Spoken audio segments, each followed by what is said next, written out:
No. So apparently. so Tyler, like, what is it about us being like the Shit. like we're like the mercenaries going around these podcasts so far, like because we did Gold Squadron while Dion was out. Right. Mm. I mean, we just know what's up. That's all. Mm. Do I have enough missiles? I do. Thanks for the information, Hangouts, that you're going away August 1st, and then we must use, for quick streaming, try youtube.com/webcam. All right, well... RIP Hangouts. I actually very much liked Hangouts. Me too.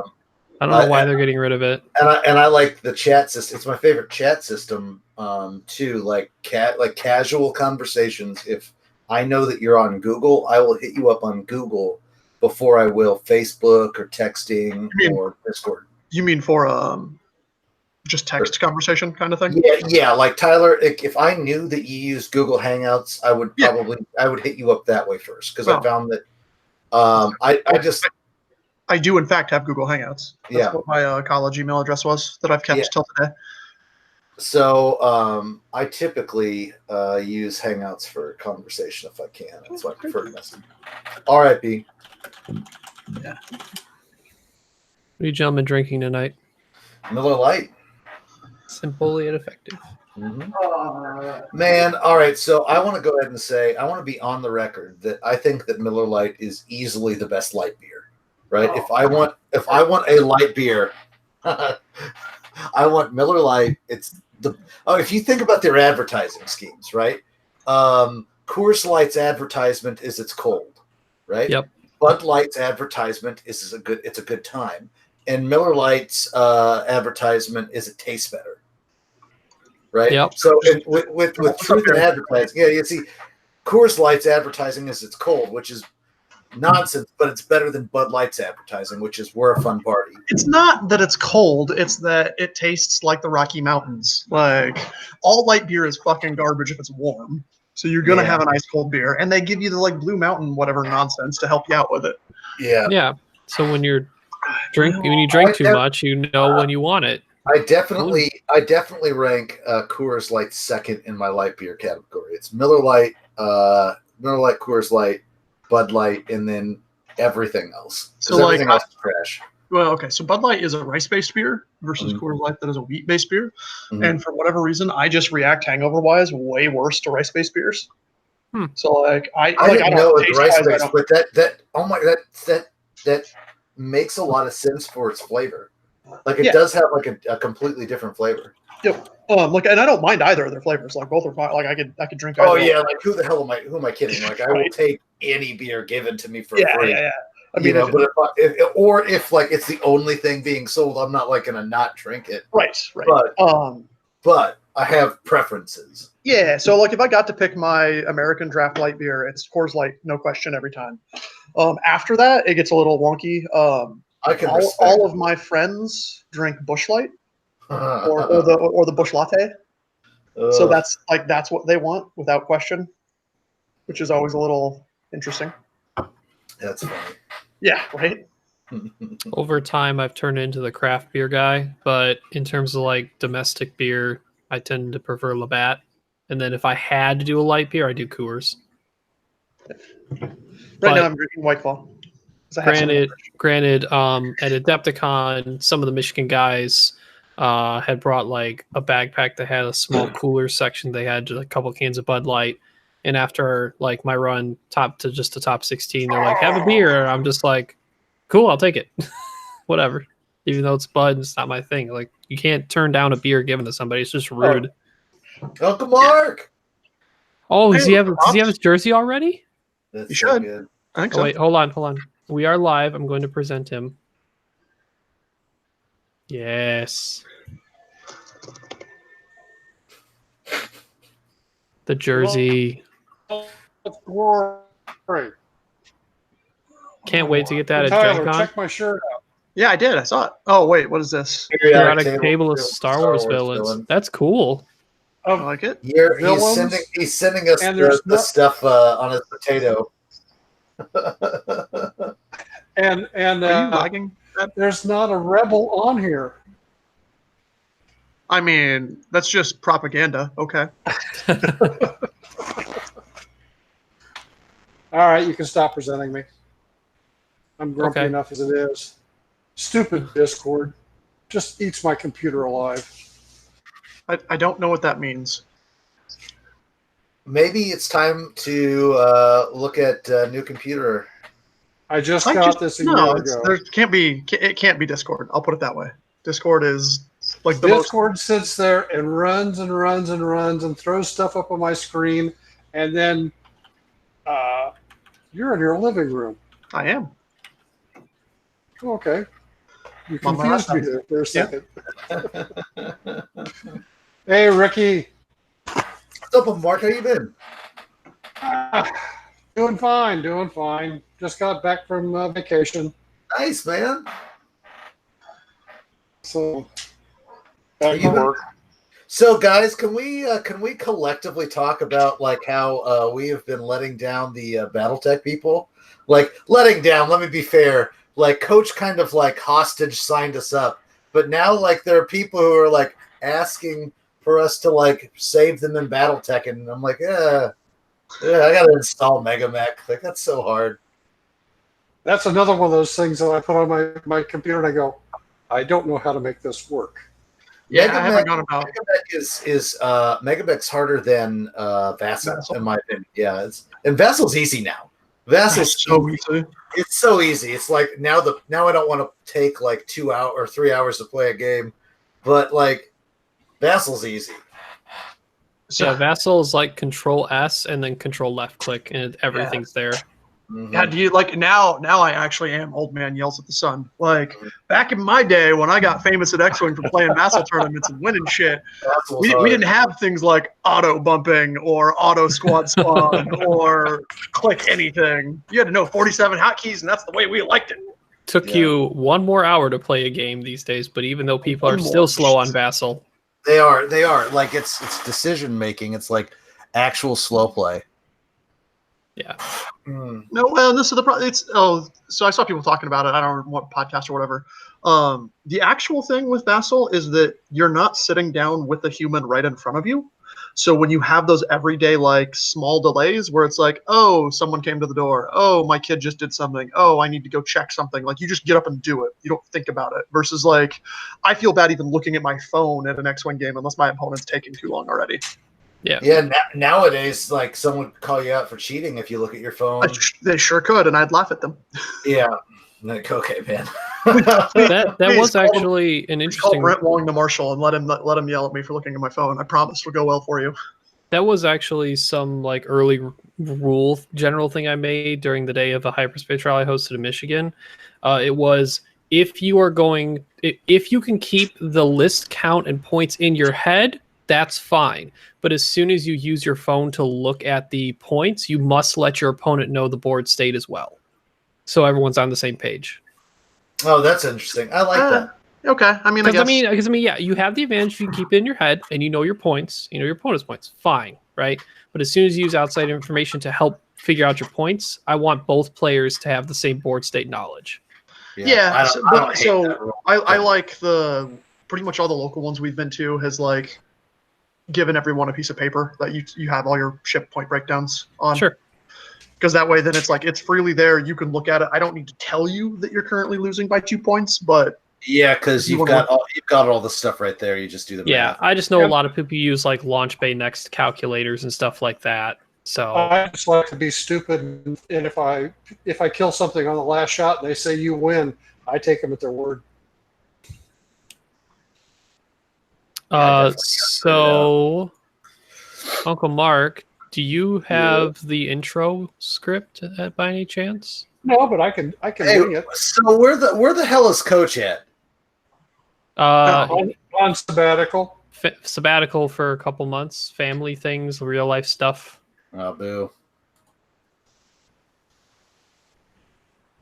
So, but if we wanted to start the official podcast thing, I didn't know if you had that with you, Uncle Mark, and if you wanted to do the intro. Let me grab another beer. All right. Let me grab a beer and I can do the intro. Okay. We will wait for additional beers.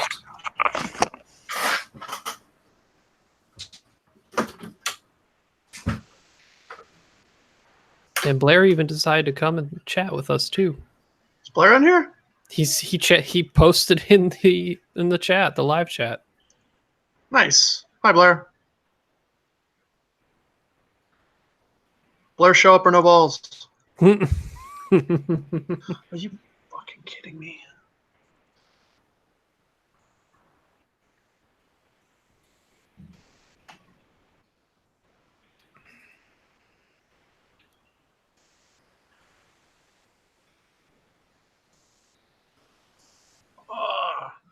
So live audience, since we have the Scum and Villainy crew here,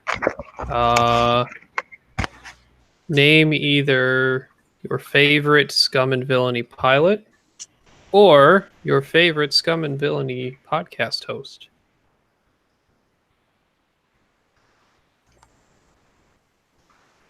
Host or resident stars. Hmm?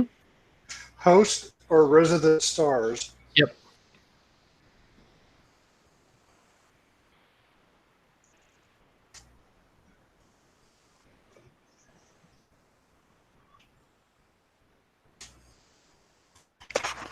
I've been waiting forever to do the opening.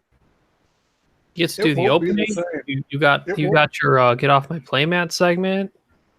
Yeah, that's been brewing for about 3 weeks. I was gonna say it's been a bit, and it sounded like the way you described it, you got quite the good one. I'm irritated. To be fair, he's always irritated, so that's not a new statement. Oh, gee, it's been like what, 3 days since I've seen you, Tyler? Yeah, Sunday. Yeah. Don't make me think that hard. It's only been this week. You know, all the years we had a pool, he would never swim in it, and now that he's moved That away, is not he's even actually- remotely true. I was the only one that swam in that damn thing, and then you built a new one when I was in college, and we're like, it's just 40 miles away. You can come back anytime. Just so happens that you are the closest pool I have access to frequently now. That's free. I mean, if I had a decent outdoor pool that I had to pay for that was close, I would 100% pay for it. I had have no problem with that. But all right, I'm back. Uncle Mark, I just thought of a question for you. Do you paint your miniatures? Who? What? Me? Do you paint yours, or do you pay for somebody to paint yours? I painted all my miniatures. Have you checked out those new contrast paints by Game Workshop? Let me just inform you. The last time I painted a mech was 2000. Okay, so it's been a minute. The last time I opened my paints was 2003. So they're probably all tried out. Nope. You can actually save them. Oh, all right. They're great. Yeah, I want to check out those new contrast paints, and I'm trying. Like a lot of Tim Hilton really likes them, and Tim's really into painting. And then I think somebody else Farmer was, but I just wanted to get a live perspective. So what are they supposed to be like? Good. It's supposed to be both it's like both a pigment and a wash at the same time. Oh. So every single one of them has like the base color, but it pools it when it pools it darkens a little bit like a wash. So it's really interesting, and the stuff I've seen looks really good. And I want to if it's as cool as I think it is, I really want to pick these up because it can look like I'm good at painting and not be good at painting, which is I'm all for. That's my whole thing. Is it seems like I'm good at painting, but what I'm really good at is null and judgment. You know, I don't do anything hard. I just make it look a little bit better than it used to. Yeah, that's why if my consideration getting into Legion is the droids, because it's a bunch of metal and a wash to get the creases. Sweet, easy. Yeah, can do. Yeah, turns out that's real awesome. And you don't have to paint faces. Yes, I like all when I used to play 40K, anytime I had a choice between putting on a dude with a helmet and a dude with a face, it was always helmet. Yeah. Faces always looked weird. Yeah, so I want to pick Tyler those. freeze? Nope, I'm here. I want to pick up those paints, but I'm like, I know it's an expensive buy-in for all of the colors I want, and so I'm trying to like hype myself up into getting it. Like, I think it's like for all of them, it's 100 something, and I'm probably gonna end up getting 60, 70 because I have some D&D minis I want to paint too. Mm. Yeah, I pay people to paint my stuff. It's way easier that way. And Yeah, Luke does a great job. Yeah, and here's the thing. Yeah, like Luke is real fucking good. I always love his shit. That dude's just keeps getting better. Yeah, crazy. It's my favorite thing is how 180 I was.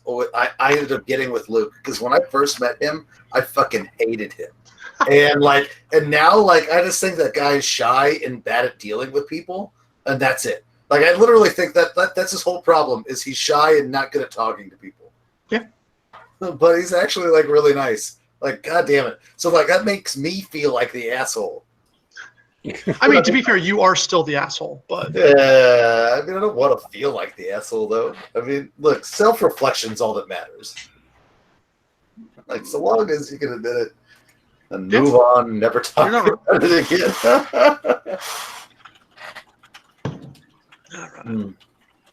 Anyway, so the contrast paint looks really good.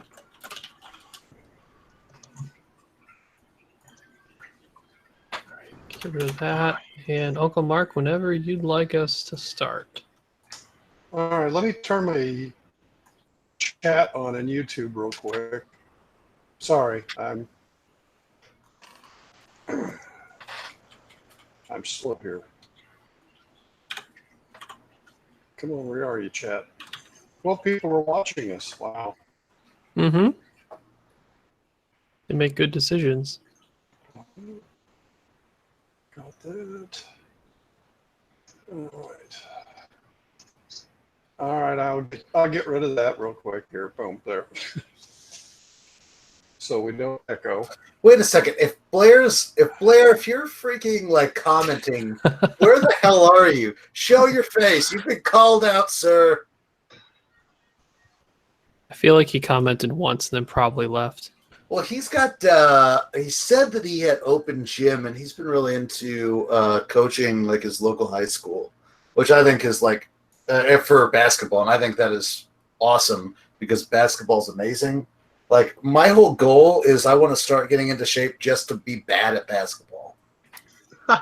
Yeah. I just want to be able to survive a game and be bad at basketball. Just have the endurance to play. Facebook, right?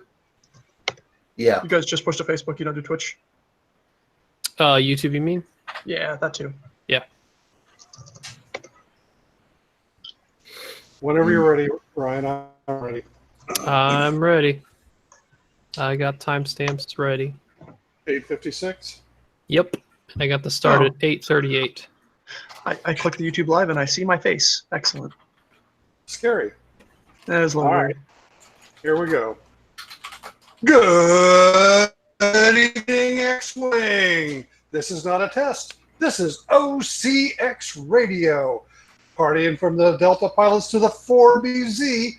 This is OCX Radio coming to you live, not from Orange City, Iowa, but from my dining room in Lewiston, Illinois. I'm Uncle Mark, your temporary host for the evening, and joining me tonight is OCX Ace of Aces, Ace of Legend, Ryan Ontopsky.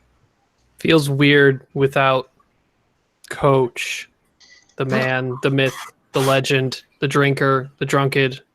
I promise you I'll drink for everybody. All right, you are the coach tonight. Yep. Oh God.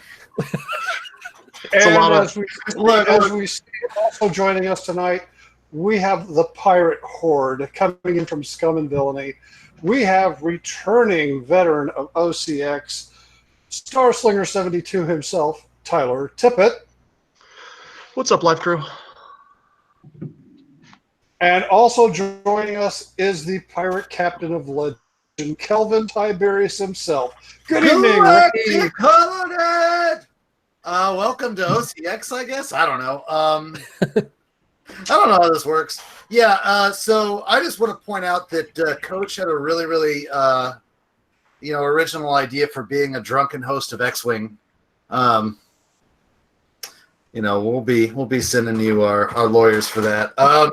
Anyways, yeah. So I feel like I can capably be a drunken idiot for in his honor.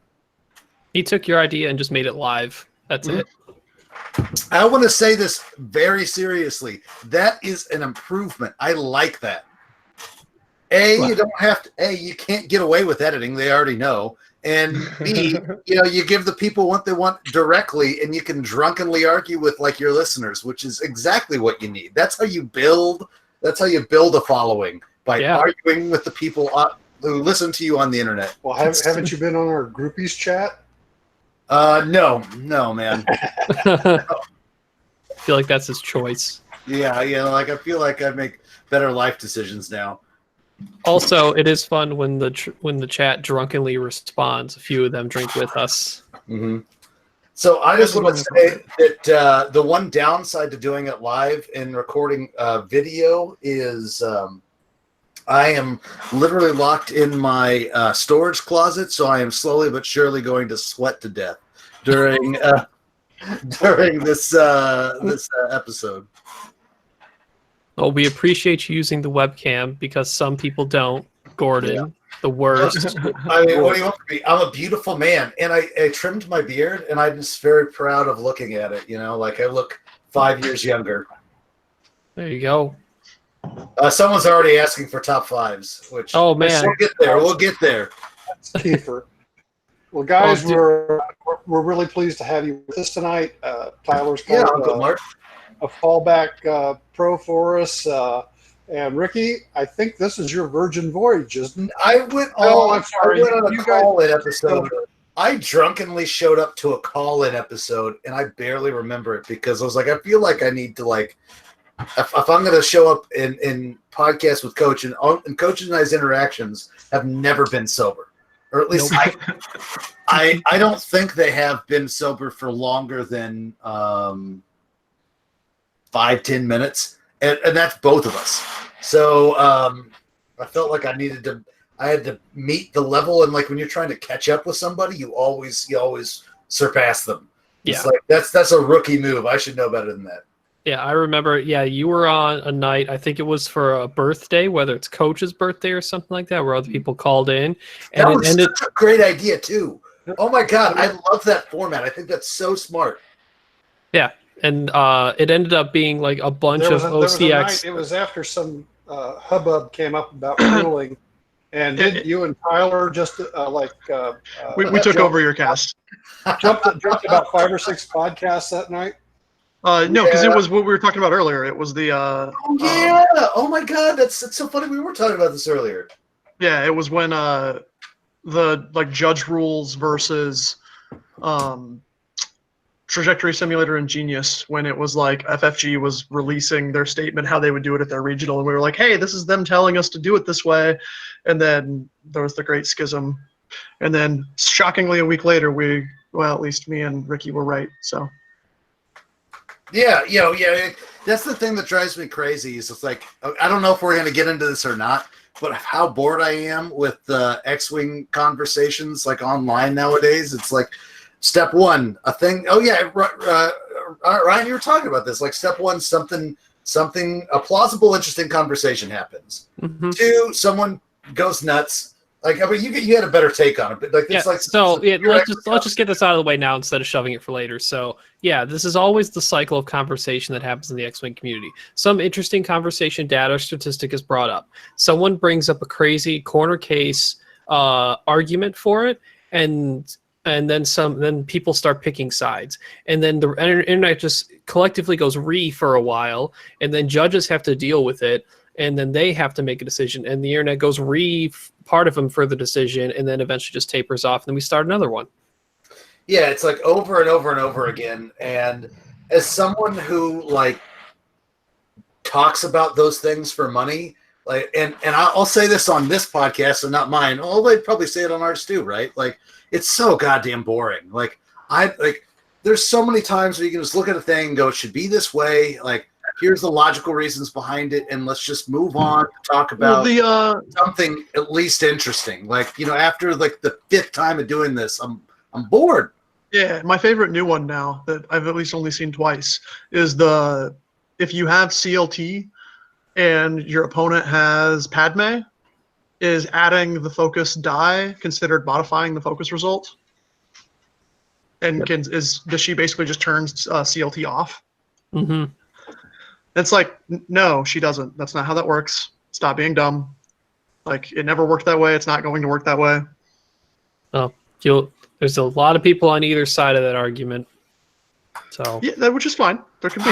It's just, I mean, easy thing to do is don't play CLT, and you won't have to worry about it. Well, it's even easier than that. Don't. How are you getting in Padme's arc with a Jedi that has CLT on it? Also correct. So, I think somebody handed out the flow chart. Here, make controversial statement. Go to step 2. Agree or disagree. Yeah. And throw up some insane blah blah blah. Disagree. Shout and pout and stamp and slam your beer down. Anyway, so I'm happy to be with you guys talking about drinking, and maybe tangentially talking about X-Wing. Only tangentially. Yeah. It's funny. You get like people like, because both Marcel asked me and Tyler to be on Gold Squadron like last week, right? And we did it, and I'm like, Marcel, I haven't played in 2 months because of I've been working, and my wife's been working, so I have to watch my kid. And then you dropped me on. I'm like, I don't know anything right now other than like TIE Swarm's still good. Apparently, that's still a good take. But after that, that's all I have. Yeah, I have to bring my personality, baby. So you've flown more recently. Recently, I guess, is the TIE Swarm, right? Like, we know that is still powerful. Mm-hmm. That's the only thing in his case right now, I think. It's the only thing in my case because it's still good. Because that's the only thing I've been flying, and it was a number 2 ranked list before the nerf, and it went up a point, and everything around it got nerfed into oblivion. So I just am guessing that that's still good. I haven't played since the nerf, but I am guessing that when everything around you goes down and you stay still, that you're going to be okay. And I don't have to learn a new list, and I've been playing since TIE Fighters came out in the first core set, right? So I think I'm going to be able to figure out how to fly a TIE Swarm. Yeah, you'll be fine. Yeah, it's still good. It didn't change. Nothing around it changed. You still joust things and win. Yeah, it's like, okay. But we can see how they fear my Y-Wings.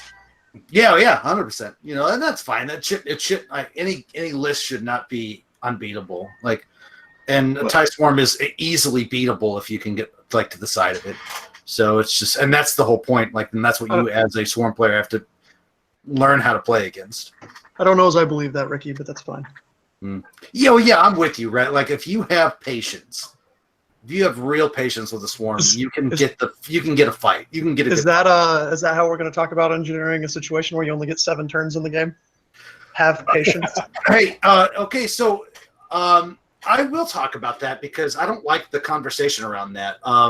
Only because I am a person who has castled before. And I did it at Worlds, right? And yeah, well, that's different. So castling or fortressing is like you don't do that slowly. Like, you give your opponent as many turns as they need. They just have to take the engage. Yeah, but they're cousins, Tyler. No, they're not. I hard say they're not, because like a TIE Swarm that 1 turns and barrel rolls everybody and uses the 12 maneuvers that takes of setting templates down, moving ships, that kind of stuff, that takes way more time. Like, that's going to take me 10 minutes to do in a turn. So where before you could have gotten 3 turns in there if you were moving quick and I was castling, now you don't. You just simply can't. to my mind, they're both versions of trying to make the game more about ending in the middle game than that's correct. Ending at the end game, right? Because the tie swarm, if you get the joust you want, you're going to, at least in the middle, have a serious chance of being up on points, right? So, nowadays, it's illegal to a fortress. That's fine. I don't slow play, but I'm definitely hugging the edge of the board until you engage me. And that does require more skill to, think ahead. They're going to be able to get to me in two turns, so I need to be facing this direction to have the engagement I want. It is a harder thing to do, and that's fine, but it's still the same goal of I want to delay our fight for as long as possible so I can be in the mid game at the end of the fight, so I can be up on points versus a list that if I played to time is going to beat me. Now, I think that's strategy, and I think that if you were a swarm of TIE fighters versus a more maneuverable opponent, you would use everything you could to kill your opponent. That's how war works. So I don't have any actual issue with this because I'm also part role player, right? And so I want the games to be true to how they would fight. But in the end, they are similar to each other, that you want the engagement that you want, and you will delay the fight until you get the engagement that you want. Yeah, and Iden helps that out further because you basically gain a whole nother Howl Runner for a turn. Iden's the only reason the list works, and so that's why they won't kill it. Everybody hates Iden, but the TIE Swarm is not good without Iden. I am fairly certain of that. You don't see the 7 TIE Swarm anywhere.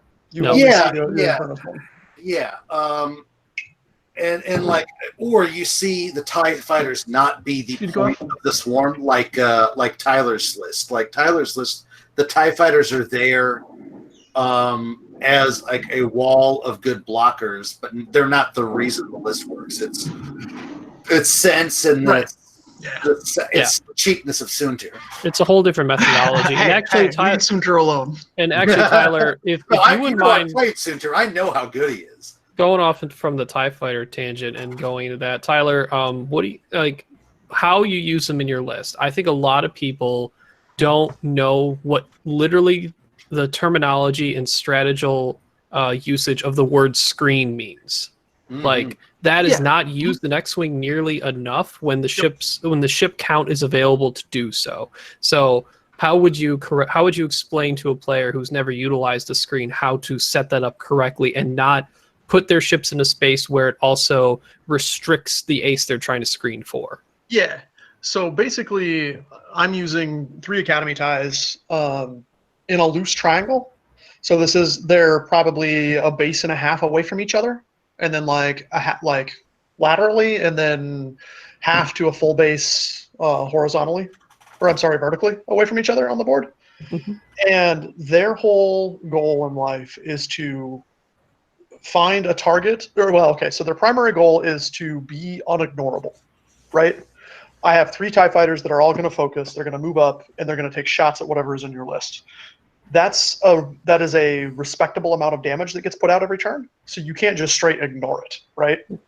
That's enough ships and enough shots that you're not going to go, it's just 3 TIE fighters, I'm just going to let them sit on my flank for 3 turns because they'll actually kill stuff, right? Mm-hmm.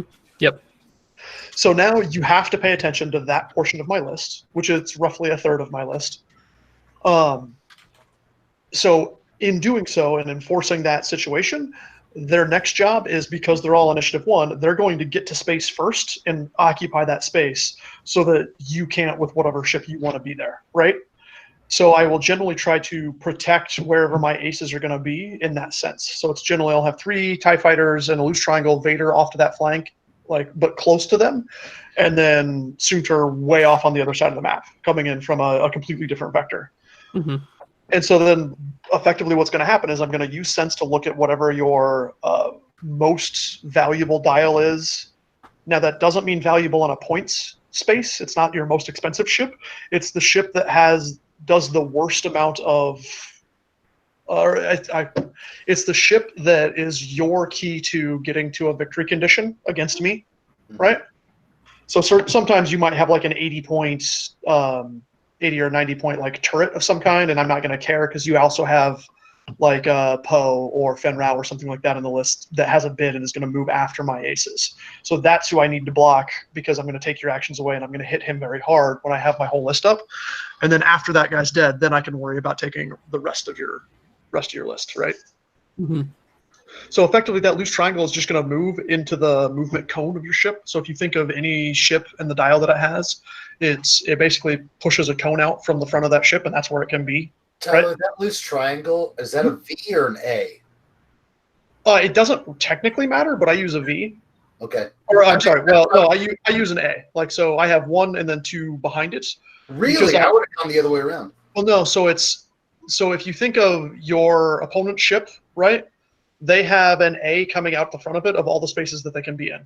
Right? Okay. And additionally, the guys in the back would be, if you block with the front, you have the other guys in the back with the range 1 shots. Right. Okay. Yep. And so it's basically I'm just taking up that same amount of space with TIE fighters.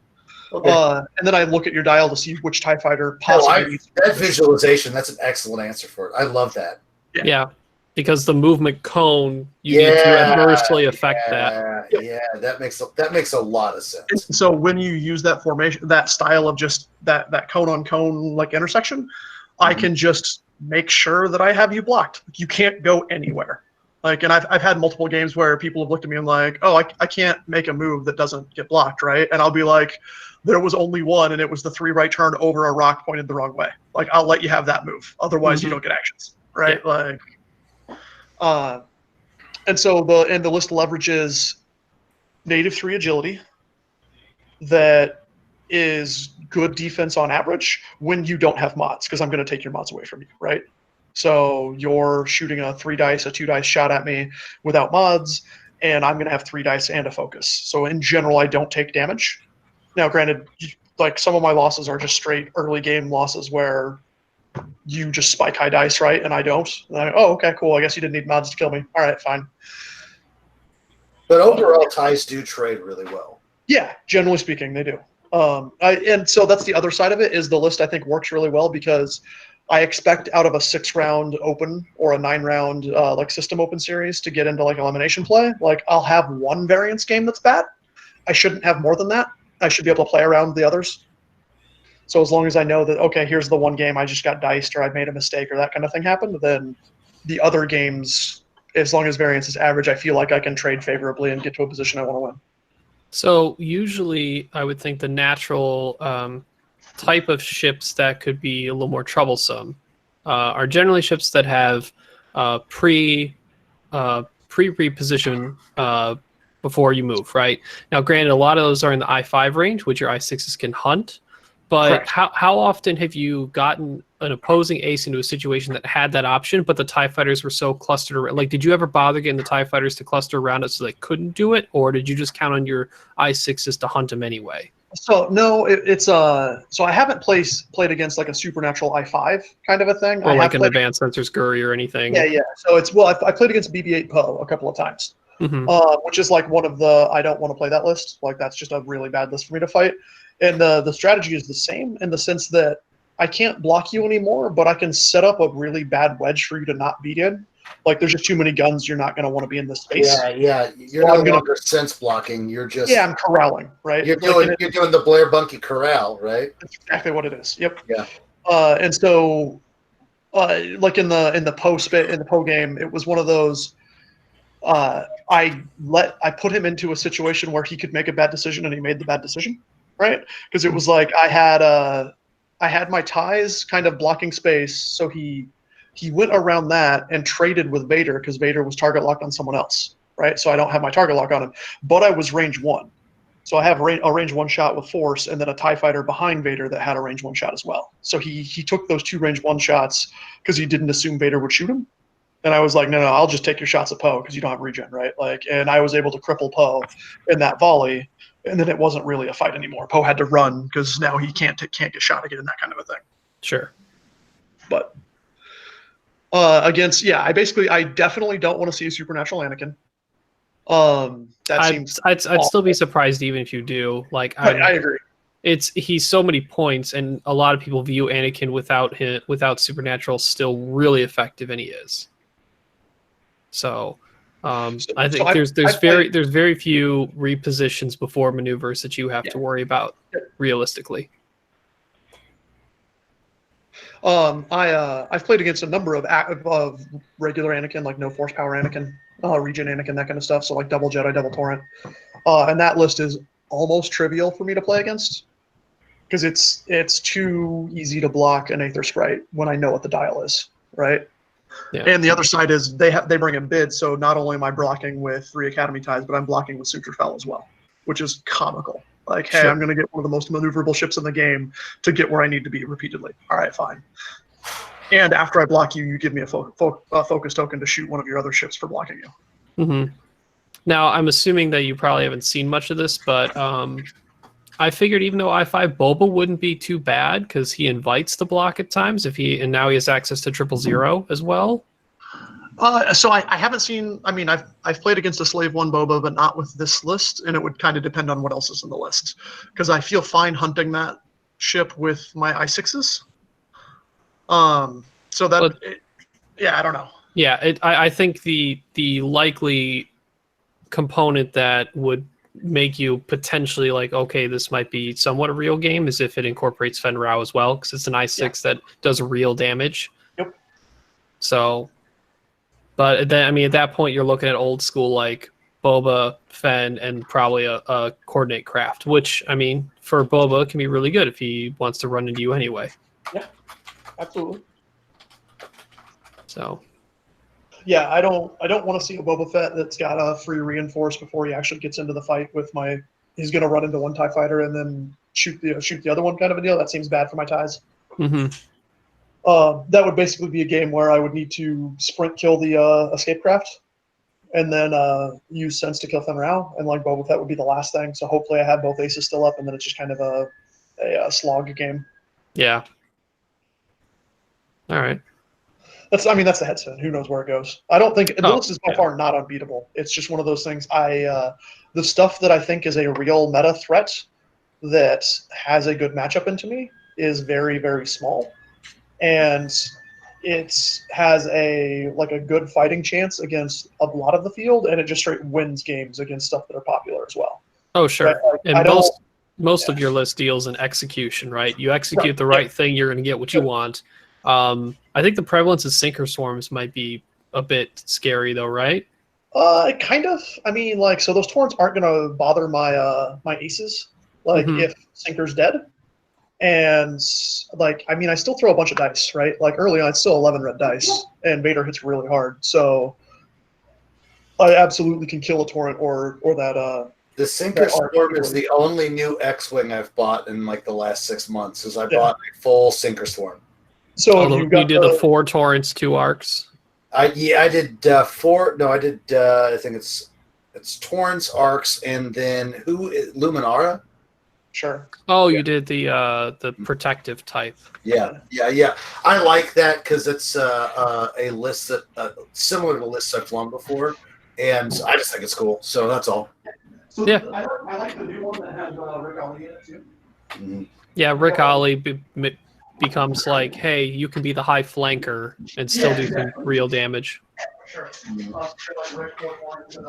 I don't know if you're using your headset, Mike, because we can hear you from far away in your room. Correct. Yep, he's just got a good mic and doesn't give a shit about professionalism. Yeah, it's fine. He's a busy kind of guy.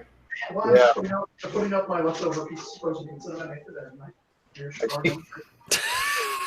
All right, Uncle Mark, what have you tried in this new points, or what have you thought about? I was disappointed that Drea went up so much and pretty much nuked my 5 Y-wing build, but I'm bringing 4 T-70s to Gencon with me. That's nice. Solid. Which 4? Jess and 3 reds. Okay. And, yeah. Spend the charge and give everybody an extra die. That's kind of the Drea feel. I like the maneuverability of the X-wings. Plus, I can fly in echelon formation like I was doing with the Y-wings. So it's, I just have to find the linchpin for the other person's list and ignore the rest of the crap and go take it out first, and then swing back in for cleanup.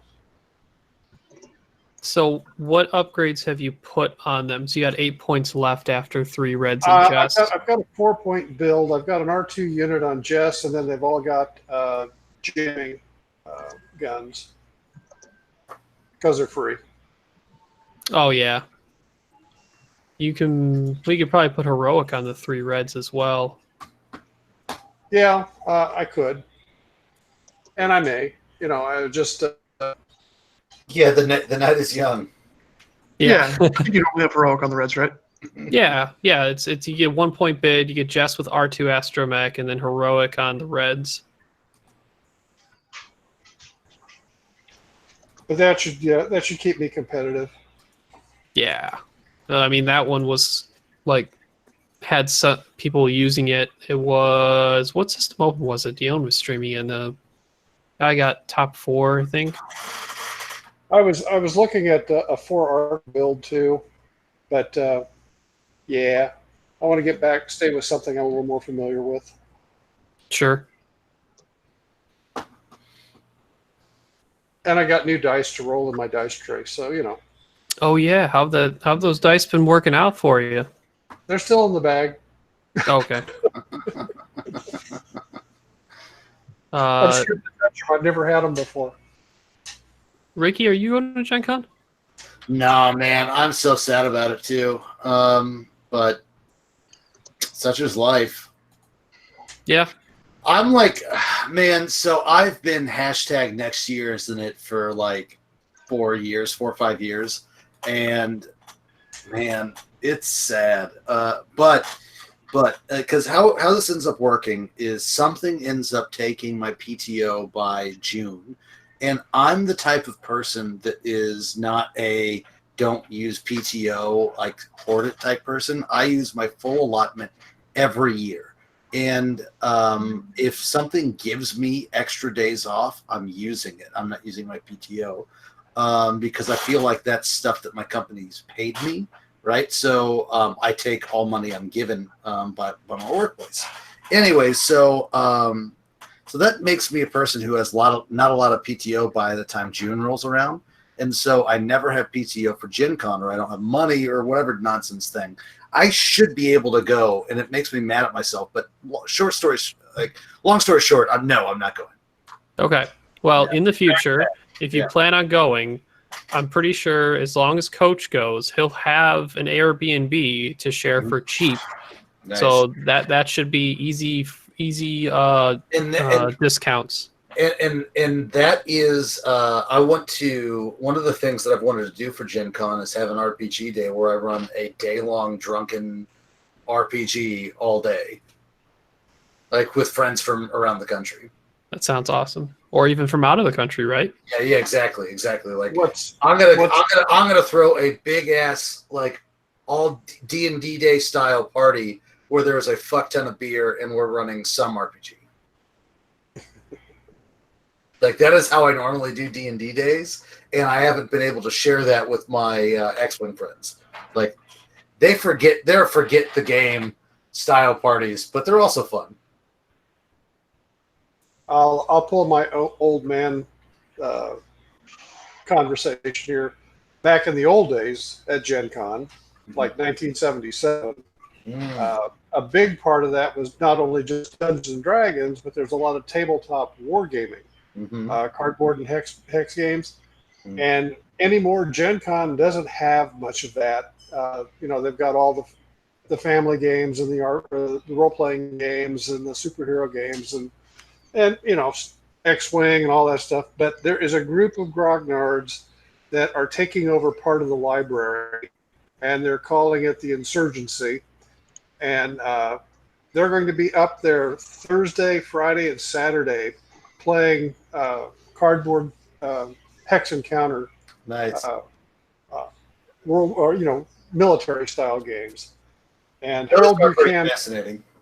And Harold Buchanan is going to be there, and he developed Liberty or Death, the coin game from GMT, on the Revolutionary War, and I've been in contact with him a few times, and that should be fun. I'm hoping Mike Brutrielli will be there as well. He's got a game coming out called Tank Duel Enemy in the Crosshairs, and I've been given access to the test game of that, so I've got I have the rough form version of it, and it's a real fun game. 2 to 8 players can play that. But yeah, there's exciting stuff for the old guys that still like to try to see the cardboard pieces. Thank God they're starting to make them half-inch instead of the size they used to make them. But yeah, I'm looking forward to seeing those people. And then playing X-Wing all day Friday. I as well am playing on Friday. Tyler, you got Friday or Saturday? I am Friday. Okay. I always try to have a day break between events, basically. I do prefer Daybreak. It's nice. Well, speaking of Gen Con, what sort of prep or things do you expect to see there? I know it's really early, and this will be what I think will be the first extended large event, because Paris had their Wave 4 held back and their system open that they're having this weekend or next weekend. That sounds about right, yeah. Yeah. So what are you expecting to have to deal with? So there's going to be like the classics, right? What's that? Bless you. Bless you. Excuse me. I think I got the mute off in time. So you're still going to see your... I'd hate to see his keyboard right now. Well, I got my hands up. There's nothing on my keyboard. Get out of here. So I'll expect to see some TIE swarms, but not enough of them. I expect to see a bunch of decimators for some reason. They're not good. People stop. There's been a lot of people on Vassal running Rack Whisper. I know what you're doing. Yeah, guess what? Whisper's a really good ship. You don't need Rack in there. There's way better 120-point ships there you could bring. Or 2 more ships instead of just 1. That's towards 4 or yes. Yeah. What are you talking about, Tyler? You know you're just a one-hit wonder. That's also true. You're not wrong. Okay. I know that this is a joke, but one of my favorite things was like the guy asked Tyler if he had played any other game other than X-Wing. I'm like, he fucking won Nationals in Dust, in a completely separate game.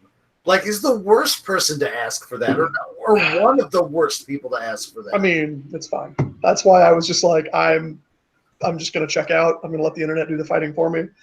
Although the funniest part was, I forget who said something about it, but they were like, do you have like a greatest hits webpage or like a Tyler fan page? And I was like, man, I might make one of these myself and just like take random pictures of stupid crap that I've done and have them post. Like, I don't know if these are all true or not, but this is what my fans tell me I've done. So, but anyway, so like you're going to see Jedi lists. Jedis and Torrents, you'll probably have N1s in there now instead, so it'll be like 1 Jedi and N1 and some Torrents kind of a deal. I expect to see archetypes like that. Sacred Swarms will probably show up. People will try to run Confederacy like badly. I'm sorry, like it'll be there.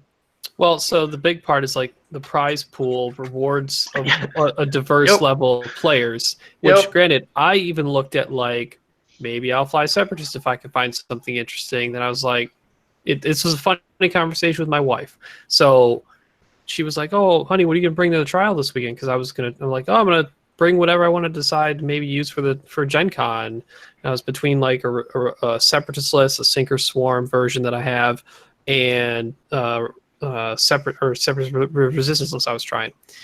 And she's like, "All right, well, what are you thinking?" I'm like, "Well, I could get these sweet prizes if I place high enough in this thing, but I probably won't win with it." And she said, "Honey, I know you like your Roger, but do you want to win?" And I said, "Thank you, honey." Right? So it's like, thanks. I needed that. So I played Resistance and not Separatists. Right. So yeah, hyenas I think are good. What are you what are you running on Resistance right now? Because after the points decrease for all their stuff, like I really feel like there's been room there, but I haven't been paying enough attention. So like what are you doing in there?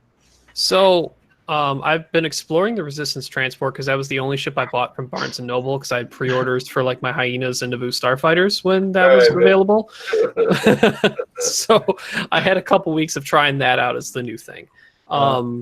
And both the pod and the transport have really good, really good support utility. And a couple of them, like Finn, for example, in the pod, and Covanel in the transport, actually can provide some firepower. I'm not too particular in either one of those. Finn, I think, out of the pods is probably the best guy. You just slap C-3PO crew and heroic on him, 36 points, and say, this could be 3 dice gun for this, or I can always have an evade defensively, as long as I don't get shot more than twice. So I think Star Fortresses, even though they went down, they're still not worth it in my mind. They're still just going to die. They don't have access to reinforce. And if you try some Holdo trickery, people are forgetting that Holdo only works at the start of the ship carrying her's engagement. So for people who want to pass over the reinforce, it can't come from Holdo. Holdo would have to be on the ship that's on like I-6, like say Han, and maybe do something. But I'm not in those crazy combos. I want a ship to be able to be fine by itself in most cases. Yeah. I've looked at T-70s getting the most benefit out of coordinate from these pods or transports because A-Wings end up stressed with their turning arcs or boosting, and Poe ends up stressed as well, but I guess you could coordinate and he can use his ability off of that instead. So I've looked at mainly like Elo, 9-Nub, Greer as the one A-Wing that's less likely to be stressed, and personally, I think the best support in the game right now, like pure support, Nodin in the transport, and you put so dumb. R4 Astromech on him and Corsella. So basically, he will coordinate, which is red, and give a friendly ship an action, and then he can take another action on his action bar and treat it as red if it's not already red. So he can either focus himself and be double stressed, and then once he does a blue next turn, he clears all the stress. Doesn't matter. Or, which is way more potent than I expected, once he gets in the middle of a fight, maybe he's not contributing shooting as much, but coordinating a friendly ship and jamming an opponent ship in the same turn is really good. Yeah. It's really good. And when that 2 thing has a hard turn blue, it's actually hard to get away from getting jammed 2 turns in a row unless you really disengage. Yeah, and it turns out an action efficiency of 1 extra to a very important ship, and then 1 away from a very important ship is a really good a good swing. Yeah, and Elo's ability and 9-Nub with Pattern Analyzer and Greer have really good time on target, so it's rare that the jam ever goes unused without someone being able to shoot at that ship and take advantage of it. So it's worked. I mean, at the trial, did all right, and I feel solid about it. I see how that works. That's not a good list for me, but like I can see that being good. I have to run something that's like simple and fucking idiot proof. It feels like. I mean, I think 4 T-70s are really solid, and there's a lot of different ways to run 4 T-70s. A lot of people have been trying 3 T-70s and an A-Wing, where the 3 T-70s have a few more upgrades to be a slight bit more efficient or get some more actions. And the A-Wings are by themselves still good. Yeah. And I mean, Lula went up 5 points, and he still is probably okay, but I think there's more value in A-Wings like Tally or Greer. I'm really high on Greer, because when you don't have to stress yourself to rotate your arc, it becomes a lot easier to get him back in and out of the fight. Yeah.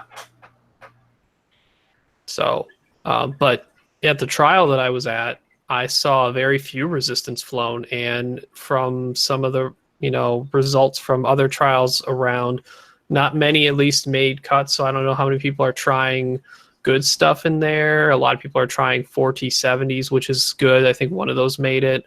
Do you think that's because resistance kind of feels like, for the people that like to fly new stuff, they flew resistance, and then when the new stuff is now the Confederates and the Republic, Yeah. like those are that's the new stuff. And Resistance is now like the Empire fanboys and the Rebel fanboys, and even to some degree the Scum fanboys, but really the first two, those are always going to have people playing it. But the other ones, it's just like whatever the new people like are buying, and like that's what they're flying, unless like it's an outrageously powerful ability. I think there's a question in there somewhere. You can answer. You can answer Sure. whatever So version of that you heard. So yes, I think a lot of people have moved to Republic. It's hard to get away from the fact that those guys have they have access to 3 ships and pick 2 of the 3 and put them in a list, and you have 2 of them can have 3 force charges at I-5 or high, or I-4 if you want to take mace. Access to strong reposition capability, unstressed, so really good knife fighting if they want to immediately get back in the fight after dodging arcs, and just like when you could put in regen, right? Like we're getting close to like this looks familiar regen, and then we have passive mods, and then we have reposition at high initiative. Like it feels a little 1.0-esque, but definitely not near as crazy, but it's got that ease of use as an ace. Like my buddy had been playing Soontir Vader and whatever else he was trying for a while, and then to the trial he just like for a week played Anakin, Rick Ali, and like a Palp arc, because he's a big Palp ace player from before, and he's just like, man, Anakin's just like so much better to use and try and play and forgiving than all these other aces I've like ever played. So there's a higher floor for people to play Republic in if they're moderately newer, and ceiling, not that it's any higher than say Empire or any other ace capable faction, but it's new, like you said. There you can go 2 ways, the ace route, or we see Sinker Swarms doing well.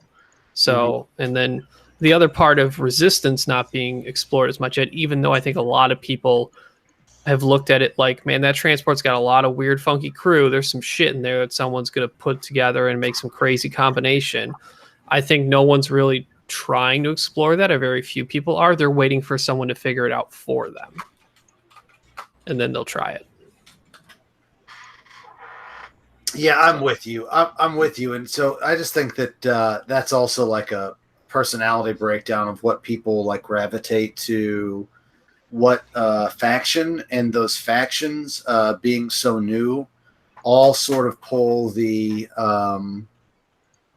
people that want to fly the new stuff and try out new things, and that group is becoming like a smaller and smaller portion of the game as more and more stuff comes out. Yeah, and Republic is like, if you look at like how much it is to make a competitive list, it's like one of the cheapest factions to get into the game competitively. Yeah, okay, I buy that too. That's interesting. So, Uncle Mark, are you feeling a commercial break soon, or you think you got anything else? Because I figure when we come back and you do get off my playmat segment.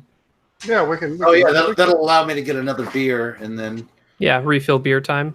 Yeah, this is good. I got it at 10:41. Hey, Montana, surprise us, okay? Or does Ricky have a favorite commercial? Oh yeah. Ricky would have to listen to us. Yeah, I would. Yeah. Uncomfortable. Yeah, I'll let you pick it. That's not uncomfortable. Right. I don't even listen to the Scum and Villainy if I'm not on it. Wait, come on now. We don't even, to be fair, I listened to the front and the back, Tyler. I was there. What do I mean? Anyway, all right. We're out. All right. I got 9:40. I got 9:42. By the way, Ricky, Gordon says he loves you. Oh, Ricky went away for a sec. Damn it. No, I'll tell him he comes back. But he was also bored with us, and he's going to go watch something else and come back later. So yeah, I'm I'm gonna take the four T70s.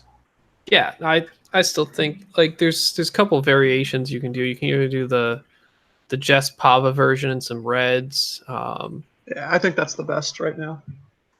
I'm kind of partial to the Black Squadron Ace ones. What's special about that? I guess what's a Black Squadron Ace? They're just I4, and you can take 4 of them with heroic. They're less efficient than say Jess. I just see a lot of things I4 and above. See, Granted, there's a lot of above, but I like it because I'm anticipating seeing a lot of these droid things, and I want to shoot first. Sure. I wouldn't anticipate seeing a lot of droids. But People shouldn't be running droids. People will try, and people will go for the separatist prizes because they think they can, and that's where you're going to see more of them than normal.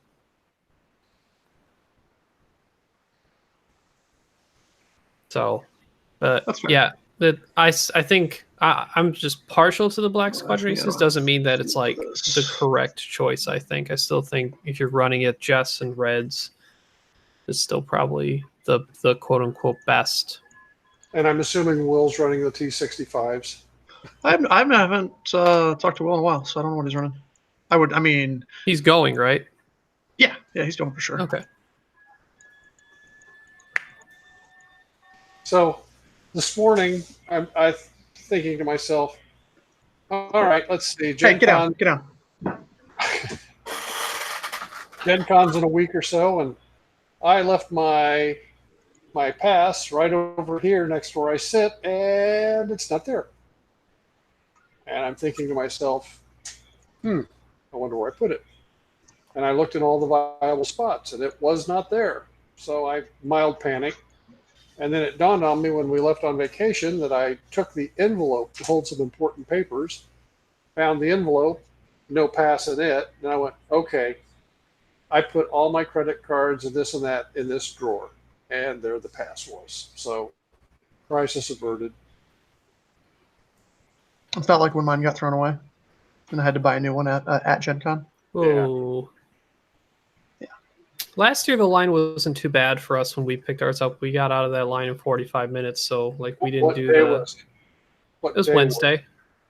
Oh, I was going to say I came in Thursday and stood out in line for 2.5 hours. Oof. No, I walked all the way back to where I parked. Yeah. To get the line.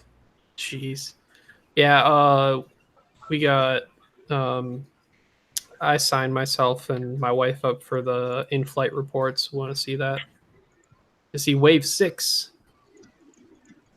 Give me droid tri-fighters or droid gunships. What do you think they'll have? FFG will have there. You know what's like? We haven't got any of the Wave 5 preview articles, and I think, granted, the only new ships are the Clone Y-wing and the Nantex, but like Gencon's next week, and all we've gotten was the main Wave 5 preview articles. So we've also gotten the preview-ish article of Epic. A lot of people are trying to think which one of those two could we have.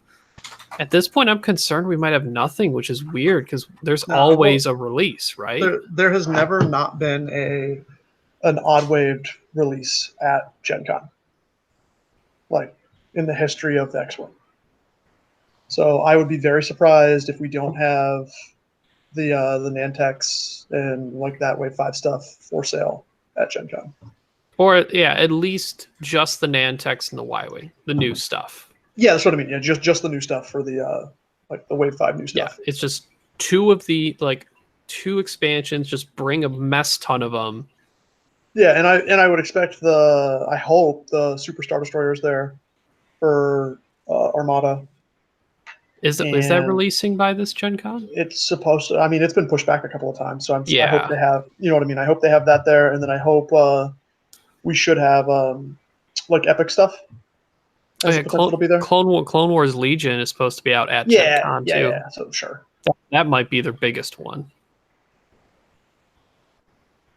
So Jacob's saying something about FFG said card packs. Oh yeah, that's right. They did say something like people who've been looking forward to card packs pay attention to the stream for their flight report.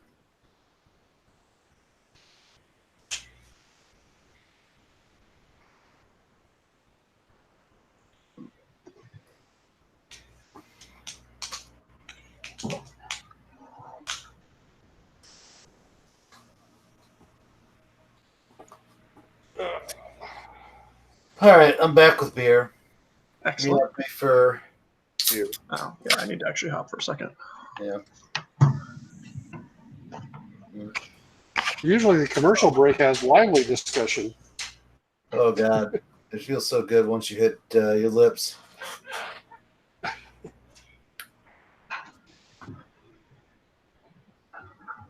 I think that's my granddog barking in the background. I don't know. Is that my granddog? Yeah, she's running around.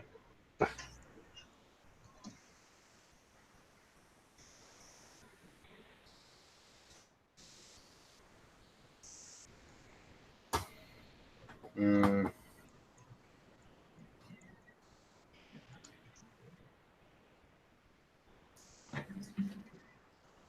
All right. Beer refill.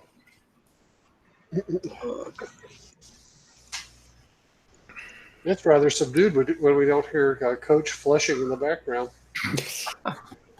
God damn. God damn. Oh. Well, hopefully everything with Coach is going fine. He's already making plans for when he comes back. Yeah, we know how those plans pan out. Yep. If he takes any responsibility for it, it'll be done twice the time later.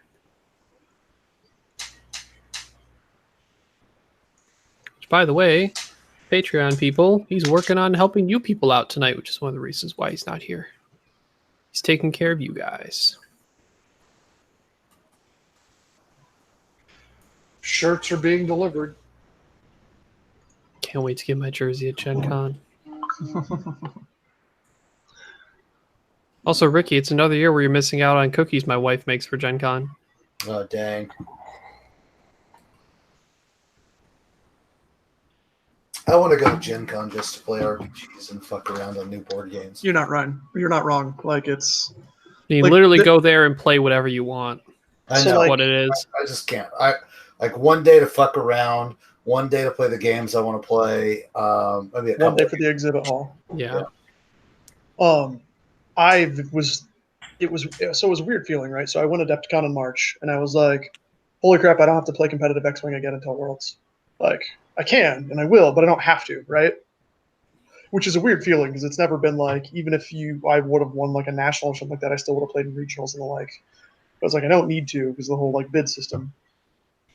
And then it was with the Team USA thing, I was like, oh, well, I should play at Gen Con because that's just going to be good practice, right? Because it's like 3 weeks before. So I'll get like plenty of practice, but I'm not like, I have no intention of playing like in any of the side events or anything like that. Like I'm going to go do other Gen Con-y stuff. With Gen Con, that's got to be an especially hard pull, right? Because so much. But I mean, that's what I've done for like the last 3 years. It's been like, I had one day that I went to like the exhibit hall and the like, but outside of that one day, it's been like 3 days of X-Wing basically. So I was surprised to look up like the hangar bays, and they're only on Thursday. Really? That's at least according to the schedule. When I looked them up online, I was like, Gen Con, and literally just searched the phrase hangar bay. Yeah. And only Thursday. Interesting. And in the map, I see that the FFG gaming area is not down at the end of the hallway like it's always been. It's like halfway down the vendor and you hang a right, and it's in the big conference room that's to the left. So kind of isolating us away from the rest of the chaos. Interesting. Of course, the L5R chaos will probably be there too, and all that other junk. But I mean, that's how it works.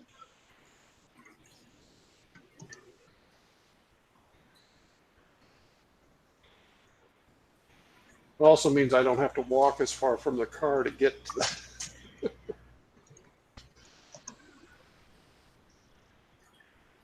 So that's the one. Like I don't know if our Airbnb is actually close enough to walk to Gen Con, but it would sure be nice to. But I feel like it's just if it's an Uber, if it's a $5 to $10 Uber, that's fine. Yeah. It's also the what days are we potentially like buying days to put shit in the car and get back over type thing. Mm-hmm. Right.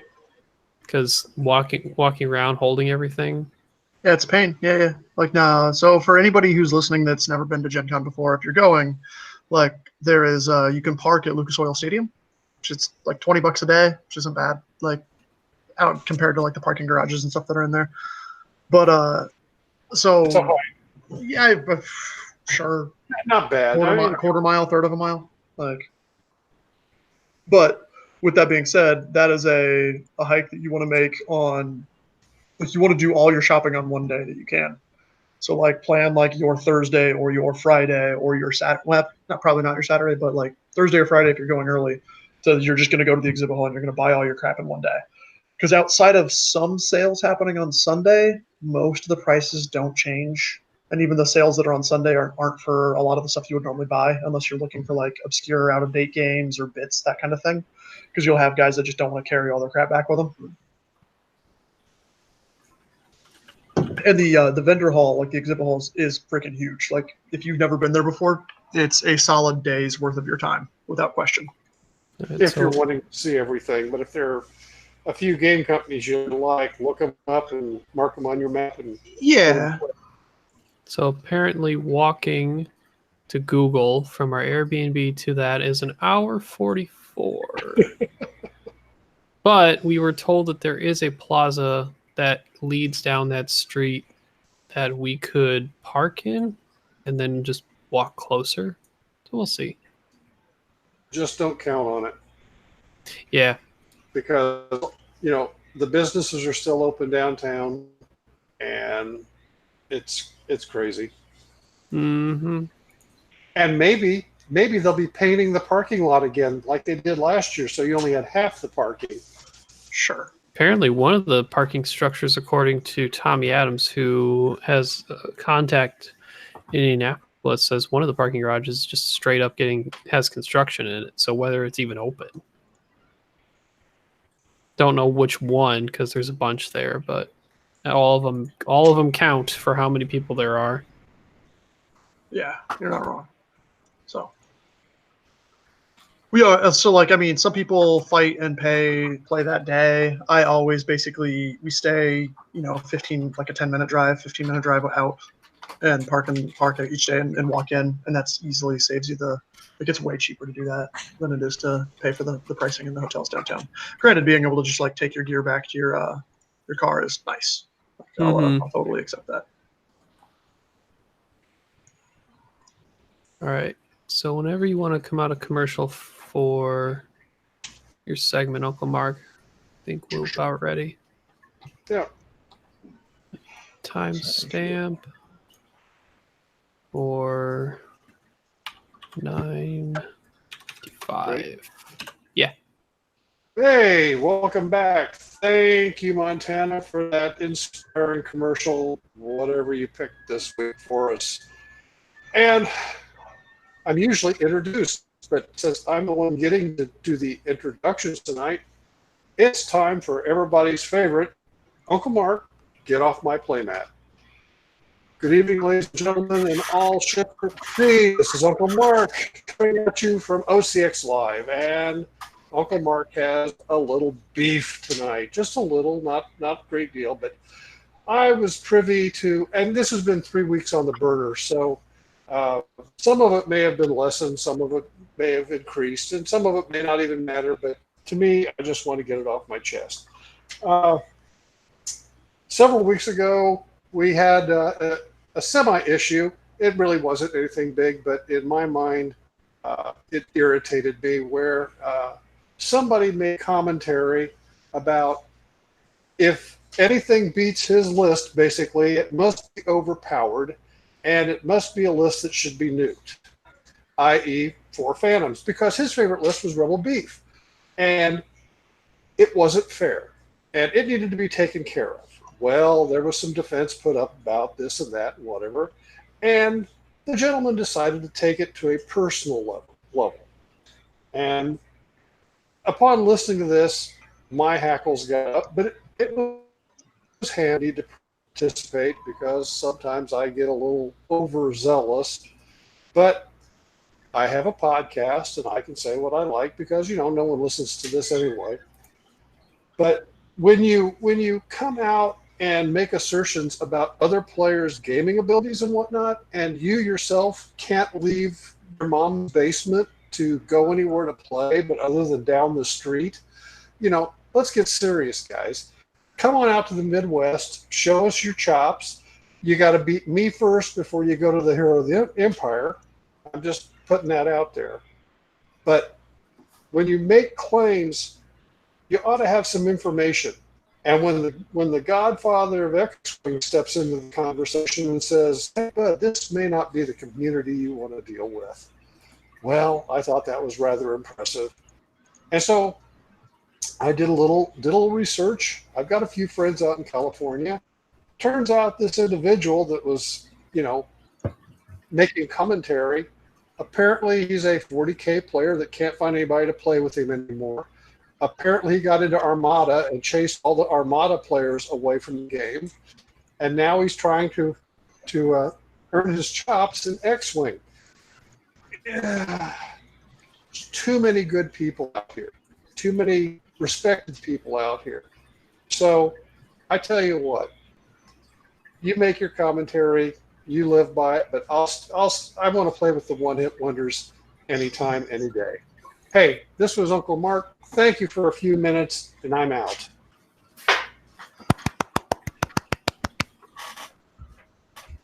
Now I'm back. I don't want to get that part.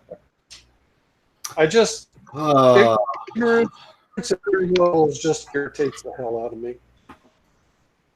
Yep. And if anyone knows anything real about the X-Wing community, is we all enjoy each other's company because we're all good people. And people who are not good people tend to be, hey, you don't seem like you should be here. Yep. All right. Well, that was fun. So, I guess hey, Rick, content now. Okay. yeah, sure. So, Ricky. Yeah, man. It sounded like you had meant you're playing TIE Swarm. If you weren't playing TIE Swarm, what interests you the most? Sinker Swarm. I play Swarms. So here's the deal. I at my stage in my life right now, just because of where I am, I don't have the ability to play the game as much as I'd like, and what that's done is kind of I have a wheelhouse, and when I pick a list, I pick that list and only play that list because that's the only way I am going to be able to remain competitive is by having by offloading my training hours on stuff that I've done before and can lean on, right? Because I have played this game since first edition. I've won tournaments. Like when I'm playing within my wheelhouse, I'm a pretty good player. But when I try something new, I have to put in. I just can't put in the amount of games in and reps to get good at that thing, because that's what it takes is getting the reps in and playing the game and learning your list. And I don't have time for that anymore. So I'm flying TIE Swarm just out of necessity because I've flown it a lot, right? That's it. But if I could, it would be another swarm like the Sinker Swarm. I think looks really fun. Maybe I'd be trying to make a Scum Swarm work because I've always wanted Scum to be cool. Or Resistance A-Wings, because I was having a damn good time with those, and then just Your points update too late. It's fine. Yeah. It's too late. So I had fun with those, but I mean, really, it's Ticewar. Like it's what I should be doing. So that's where I'm at, right? So like, even though I want to buy the ships, just because I want them and I want to fly them, it's just like right now, man, I can maybe make it to a game night a month, if that, and that'll be after the summer, like, and that's just not enough time. Like, if I feel like if for me, like, I want to be good at something, and so for me to be good at it, I would have to go often play on Vassal, and I just don't have the time right now. And it just really sucks. Okay. Tyler, have you messed with anything beyond just your Soontir Vader 3 ties? No. So it's since Adepticon, I've had Quad Phantom in my box, and I've had that list in my box. And so I took the Sense list to Hyperspace, and I've played it on Vassal, and then I went to CAC and had every intention of getting Quad Phantom out, and then I was promptly told that I would be lynched. So I got out since. Don't worry, they'll ask for your lynching later. They just don't know it yet. Oh, I know. Like, I mean, I've jokingly have like a book of like comments that have happened with the sense list, and I've noticed that if I'm playing a newer player that doesn't necessarily like have the experience in the game, like everyone's played new people, and then afterwards they're like, "Oh, my dice," or "Oh, this," right? Not understanding that Z95s that are blocked don't hit TIE fighters on average. Yeah. Right? Mm-hmm. Like, just doesn't happen. You just miss. All your shots are going to miss. And, like, that's a very frustrating feeling, and I can empathize with that, but I'm not going to stop doing it, right? Like, that's how I win, is I've got to block your guys up, and then I have my aces kill you. Yeah. Real talk, talk about a list that I want to fly. I want to fly Tyler's list if I'm going to fly a new list. Yeah. And the one that was probably the most comical was I was playing against an Anakin, like a double Jedi, double Torrent, right? So Anakin, Luminara, and 2 Torrents. And I broke off one TIE fighter to go on Anakin blocking duty as he tried to sweep in the long way. So I block Anakin, and then I block Anakin with the TIE fighter, and then Anakin goes for a 5K, and a different TIE fighter 3 banks and barrel rolls and blocks Anakin. So now he's stressed and pointed the wrong direction. And he just looks at me and goes, "You know you're an asshole, right? You know that, right?" I'm just like, yeah, I do. It's fine. Like, yeah, but you have a Jedi, so fair game. Yeah, right, yeah. Well, I mean, I have a Sith, and I have, like, one of the most dangerous Sith ever, but, you know. Sure, yeah. So, all right, so being on that much of a sense train, is there... What other Force users, like, say if someone was a very heavy faction mindset player and they weren't an Empire person, right? Sure. What other ships do you find very viable and useful with sense? Whether it's using it for themselves getting blocked, say like on Mesa Windu, or a faction that has ships that can be utilized similar to the TIE fighters. Yeah. So the other side is in Empire, there's an outside argument for the Inquisitor and the ATAP with sense. I don't really think it's good, but it might be. I just don't like the TAP chassis at all right now. So that's more of like a personal preference. Like, I hated the Inquisitor in 1.0. I thought he was trash. So like, so I've obviously Jedi have a million Force users that can all use sense, right? Yeah. I don't think it fits in First Order. Like, Kylo is already Force starved. I don't want to burn more Force to like have blocks, that kind of a thing. I mean, which is sad because you have like your FO TIE fighters are very good to block with, right? Separatists have some Force users though. I don't know if they do. Yeah, I don't. So that's one of those things where they're already so hurt on efficiency that like taking a sense maul. Yeah, that's exactly what I was trying to poke around with Maul in my brain. I'm like, man, like, yeah, it just feels bad. Yeah, and like, even though hate went up in points, it's still so valuable. Like, taking away hate on those ships is pretty bad. Yeah. Comically, you can still run double Sith, and you don't take away hate. That's not the upgrade that you lost. Double Sith still exists. You just don't have shield upgrade, and you have no bid. That's it. Yep. Well, you can still have a bid with plasma torps, so like you can just switch to plasmas. And you have a real bid again. Rebels unironically have some good places for it.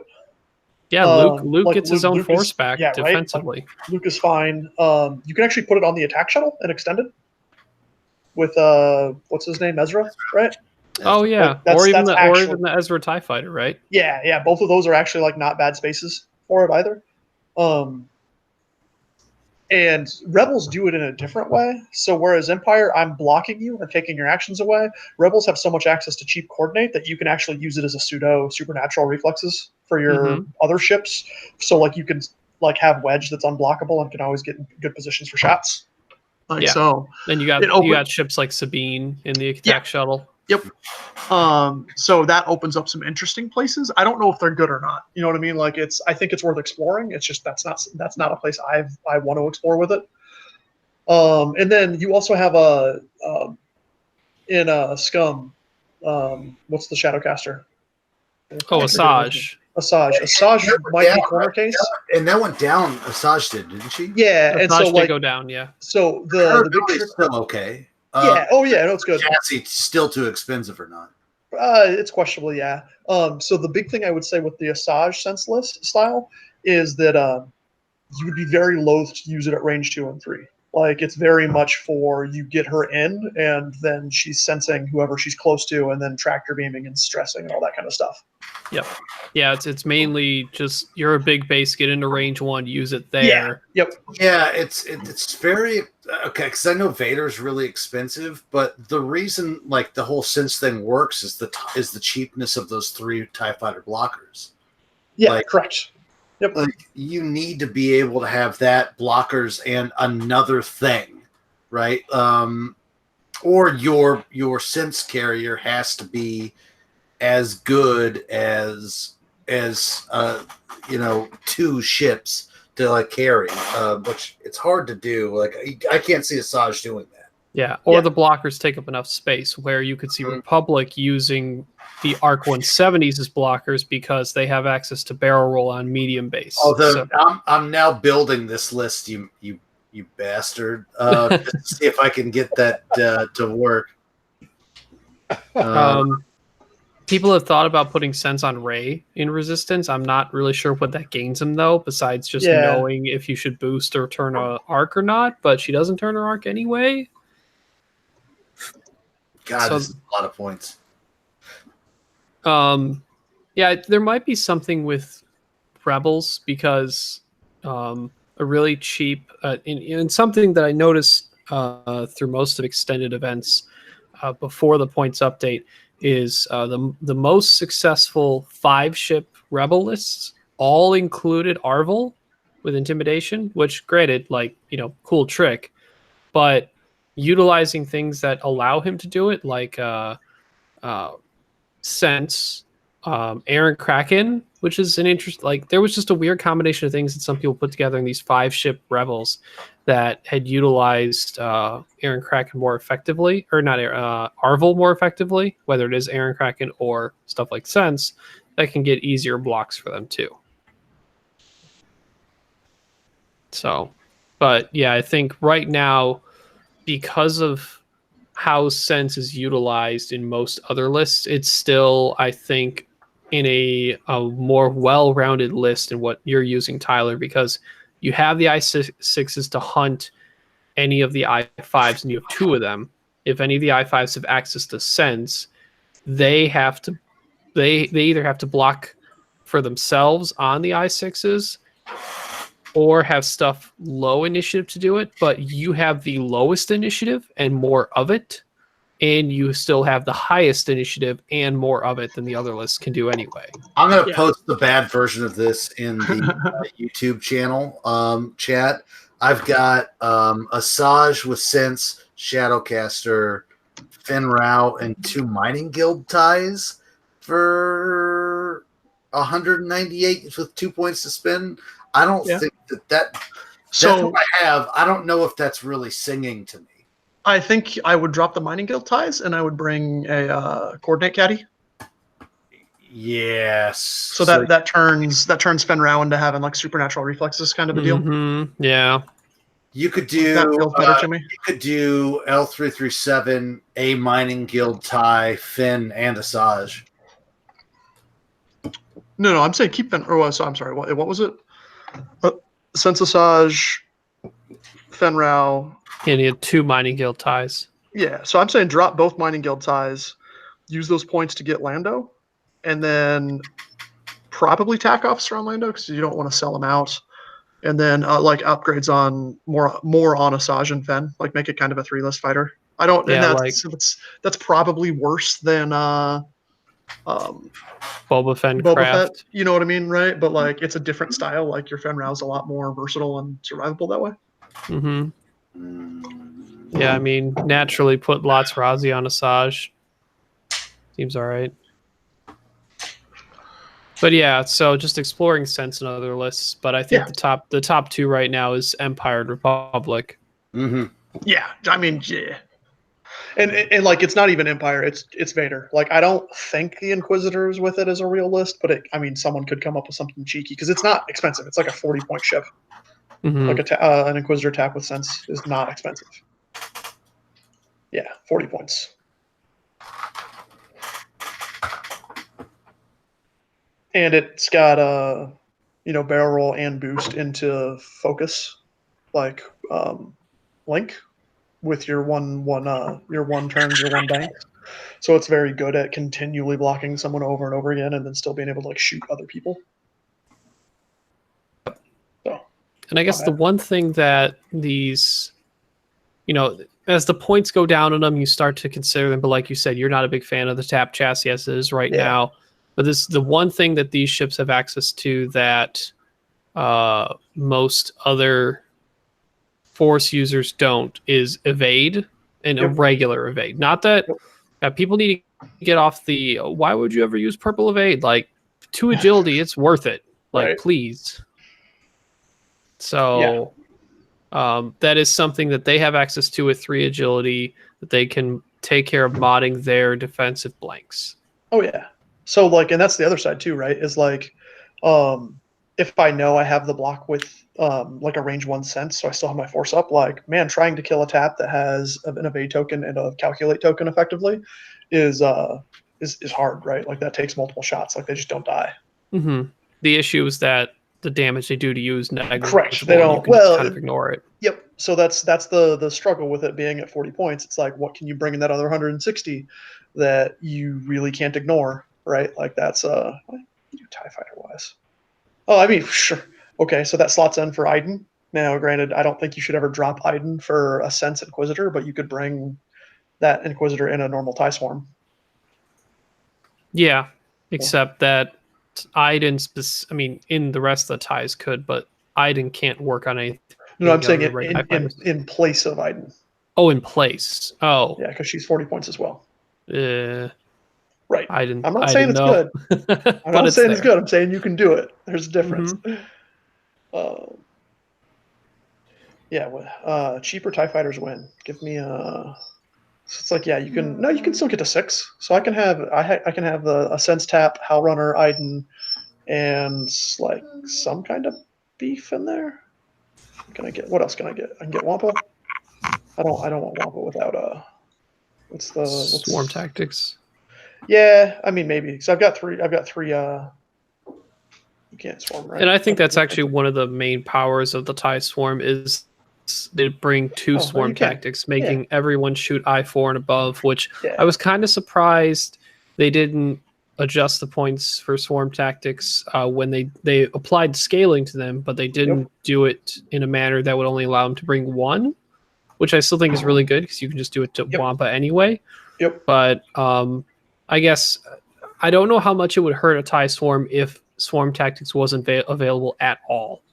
So they swung the points so much, like they say, so let's say they increase Howl and Iden so much to the point where swarm tactics can't be taken, but maybe they fudge the points and decrease some of the base dudes. Because I mean, realistically, I think a TIE fighter right now, an Academy at 23 is maybe even 1 point too much, but they're paying the Howl and Iden tax once the whole list is put together.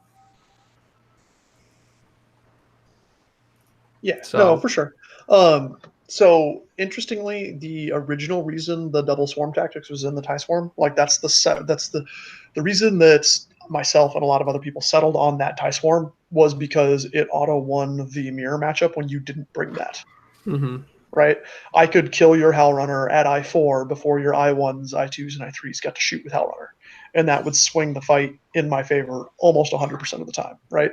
Because if I can get a couple ships down, you can't kill my Hell Runner in return, and then I just win on the second turn of second engagement turn. And I bring I1s to counter block, so you can't block my whole formation because I get my I1s in position, right? Yep. It just then also did well against the beefier rebel lists because they weren't at you're shooting at I5 and I4, so you're at least matching the Cassians and that kind of stuff, or not the Cassians, the Braylon. Like you match his pilot or initiative, so you're getting all of your Hell Runner shots. You're not losing a ship before it gets to shoot, kind of thing. Mm-hmm. So that's interesting. You can get a sense tap, Hell Runner with Swarm Tactics, Iden, Wampa, and 2 academies. So I'm losing a little bit of damage in Gideon, and I'm losing early shots because I basically have 2 ships that aren't shooting at I4. Mm-hmm. Well, 3 because the Inquisitor's I3, so that's not much of a change. I mean, if you're running in a formation anyway most of the time, what is sense really doing for you unless it's a mid-game thing you're concerned about? Yeah, well, no, so it's insurance. So you bring sense for making sure you can block aces. Mm-hmm. Right? Like that's why you bring it. So the typical thing you would do if you're playing the game and not like sitting in your board quarter against aces is you would break off one of your TIE fighters. So your academy pilot would break off to just go on blocking duty. But you can miss with that block, or you can that block can be short and then your TIE just dies, right? Mm-hmm. So with that sense, you're making sure that the blocker is fine. And the cool thing with sense being range 0 to 3 is that the tap, who is more important, can actually stay in formation with Hell Runner and Iden and those guys. And with its shields, it's pretty durable. And still sense at deep range for that academy pilot to ensure that he gets the block. Like that's the thing that basically no one ever sees with this style of list is I will sense you with Vader at range 3, and then an academy pilot from the other side of you that's not even within range of Vader, like is going to be the one that blocks you. Yeah. Yeah, it surprisingly doesn't matter where that TIE fighter is, just matter where it's going. Right. So, I don't know. I think Sense is really good. I think way more people should fly. It's a totally different game, and I understand there's a lot of people that don't get they don't quote see the Matrix, right? Because they're looking at it like, oh, well, I know the ship's going to go here now. Well, how are you coordinating to your ace so that they can make use of that information? And that's 100% not what you're ever doing. You're trying to block that ship to take away its actions so that your hard-hitting ship like Vader, and in case, or I guess the rest of the TIE Swarm and something like this can punish that block. Mm-hmm. Oh, I remember the other really funny one. It was well, I'm going to get blocked next turn, but I don't think you can block me this turn. And then a 3 bank from Vader plus an afterburner barrel roll. I had that block. Got him. Yeah. Like my aces can block you too. Yeah, right. I was like, man, if you, because it was actually funny because he had the bid, right? And he looked at it and he was like, wait, you're going to block me. And he's like, wait, if I give you initiative, your 6s are going to block my Fen Rao. I was like, yeah, they 100% are. Like I promised Vader or Fel will block you at some point in this game. He's like, do I give you it, or do I take initiative so that you can't block me with your 6s? I was like, that's probably the wrong answer. But like still the wrong, fact yes. but the fact that you have to think about it for a second is at least interesting, right? Like I'd rather you to block me with one of your aces and not get shot by one of the aces. Right. No, I agree. Like that is the correct answer there. But it's not so much of 100% correct answer that you don't sit there and go, well, wait a minute. Like, well, there's still a whole issue of like, you could just get blocked by the TIE fighters anyway. Right. So like, still should move after. Yeah. So yeah. Well, no. So actually, I mean, like so those TIE fighters eventually die. So the difference between me having 5 ships to block you, like you're blocked, no question. Like you have to do something like almost like breaking a component of the game somehow for me to not be able to like actively get that block. Versus if I only have 3 ships blocking you and then you kill one of them, now I might not be able to block the whole board state. Mm-hmm. You know what I mean? Because I've played a number of like Fen Raos and Poes and whatnot, and the first turn to 2 turns, it's the TIEs blocking you, After that point, it's Soontir or Vader that has went and killed something else that are coming into block to keep that blocking going on, right? Mm-hmm. Because it's hard to, I mean, it's next to impossible to block a ship with one ship for like 3 or 4 turns in a row, unless he's just doing really silly things. So, but yeah. Uncle Mark, did you have any other side lists or things you would try if it wasn't the 4 T70s? I've been looking at the 4 arcs. Those are always fun, and it's always nice to be able to shoot behind you and not have to jank around for 1 minute. As everyone knows, I'm not a trigger-oriented player. I like to have as few cards on the table as possible. Mark, I'm generally the same way. Like, I can do more ships and multiple ships movements better than I can do triggers and like extra shit on the table. I mean, at the end of 1.0, I was thrilled because I got five X-wings, and in 2.0, I can still fly 5 Y-wings, but I can't be competitive. Tell them the list I had to talk you out of. The Rebel dorsal turret 5 with dorsal turrets? No, the advanced proton torpedoes. Oh, what? Oh, Uncle Mark, no. I had 5 Y-wings, all armed with advanced proton torpedoes, and I was just going to rush the herd and make big openings. You're gonna get one, right? You'll get one, sure, but like the rest of them are gonna turn your head into a canoe. I don't know if that's true. Even on the you're gonna get one for sure. That was wait. So these are 5 Y-wings, I assume, with dorsal and advanced proton torpedo. No, just advanced proton. Just advanced torpedo. But 5 of them fit all with dorsal and advanced proton torpedo. Oh, do they? Oh yeah. Even still, like, do it to yourself. Don't do it to me. So, I mean, granted, these are gray squadron bombers. I don't know if you were doing golds. No, we were doing grays. Yeah, like 5 grays, all with dorsal and advanced proton torpedo. To basically say, here, I'm going to point my dorsal out the side. Everyone's going to lock, and you have to figure it out. I mean, it's so true. So the problem with that, though, is like I don't have to figure it out because that lock only matters at range 1, right? So your grays are generally not going to get the lock on the first turn, right? Because you're going to be fighting stuff that's a higher initiative than you. So they're going to come in and shoot you. And so then they're going to move forward, and only at range 1 does that matter. So it almost would be a weird list that if you put the turrets out the back, that it was like a hyper joust list to where like I move forward, like focus, and then on the turn that I'm now going to like 4 forward and target lock with a bunch of dudes. And then if you go over the top of me, fine, I've got turrets shooting at you, and then I K-turn the next turn. I just literally just go back and forth up and down a board edge. Mm-hmm. I still don't think it works, but with the dorsal turrets, I don't hate it as much. I'll put it that way. Sure. That definitely sounds crazy. Sounds right. It was approved by Padre. So, yeah, that sounds about right. He's been running 5K wings.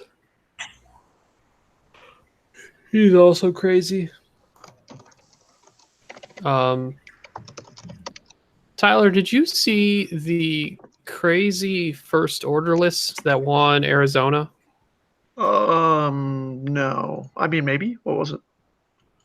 So it's a 5-ship first order list. Okay, then I definitely didn't see it. First of all, it's like, you mean it wasn't Kylo Cutie Tabs? Oh, or Kylo Double Star Killer. Or Kylo, yeah. So it just looks like I think it utilizes some screening, but obviously doesn't have sense. But you got start with something that's, we know quick draw, special forces gunner, fanatical, right? Solid base, I6 ship, shoots twice. 2 base SFs with nothing on them. So they're always pointing their arc to the back and getting a forward front 2-die shot. Sure. An Epsilon pilot, just a base FO, and then a base silencer. Oh yeah, I think I did see that. Yeah, and it's 198. Yep. I think you could take I don't know how important that bid is for quick draw because it's only 2 points. yeah. I mean, I know that matter in some cases, but people who are bidding seriously, that it's not going to matter. You can probably turn that cadet into Lieutenant Revis, which is the guy that says when a ship at range 1-2 gains a red or orange token, if you do not have a ship locked, you can acquire a lock. So it's just gain a lock. Sure. No, I just look at that and I'm like, for 2 points for sure. How that comes together, and I mean, realistically, there's a chance you could, with quick draw's ability, pump out 3 3-die shots and 3 2-die shots in one turn. So it feels like Kalen's extended list that he won like the system open with. That was like the 3 Z95s, the B-wing, the X-wing, UBXZZZ. Yeah. Which, by the way, still fits. You just don't get the tractor beam and tactical officer. So that which doesn't fit anymore. Like that was really key. Like it's like a tier, like a B tier list. Like what pushed that over the top was that tractor beam threatening the pull into those Z95s, just crushing you.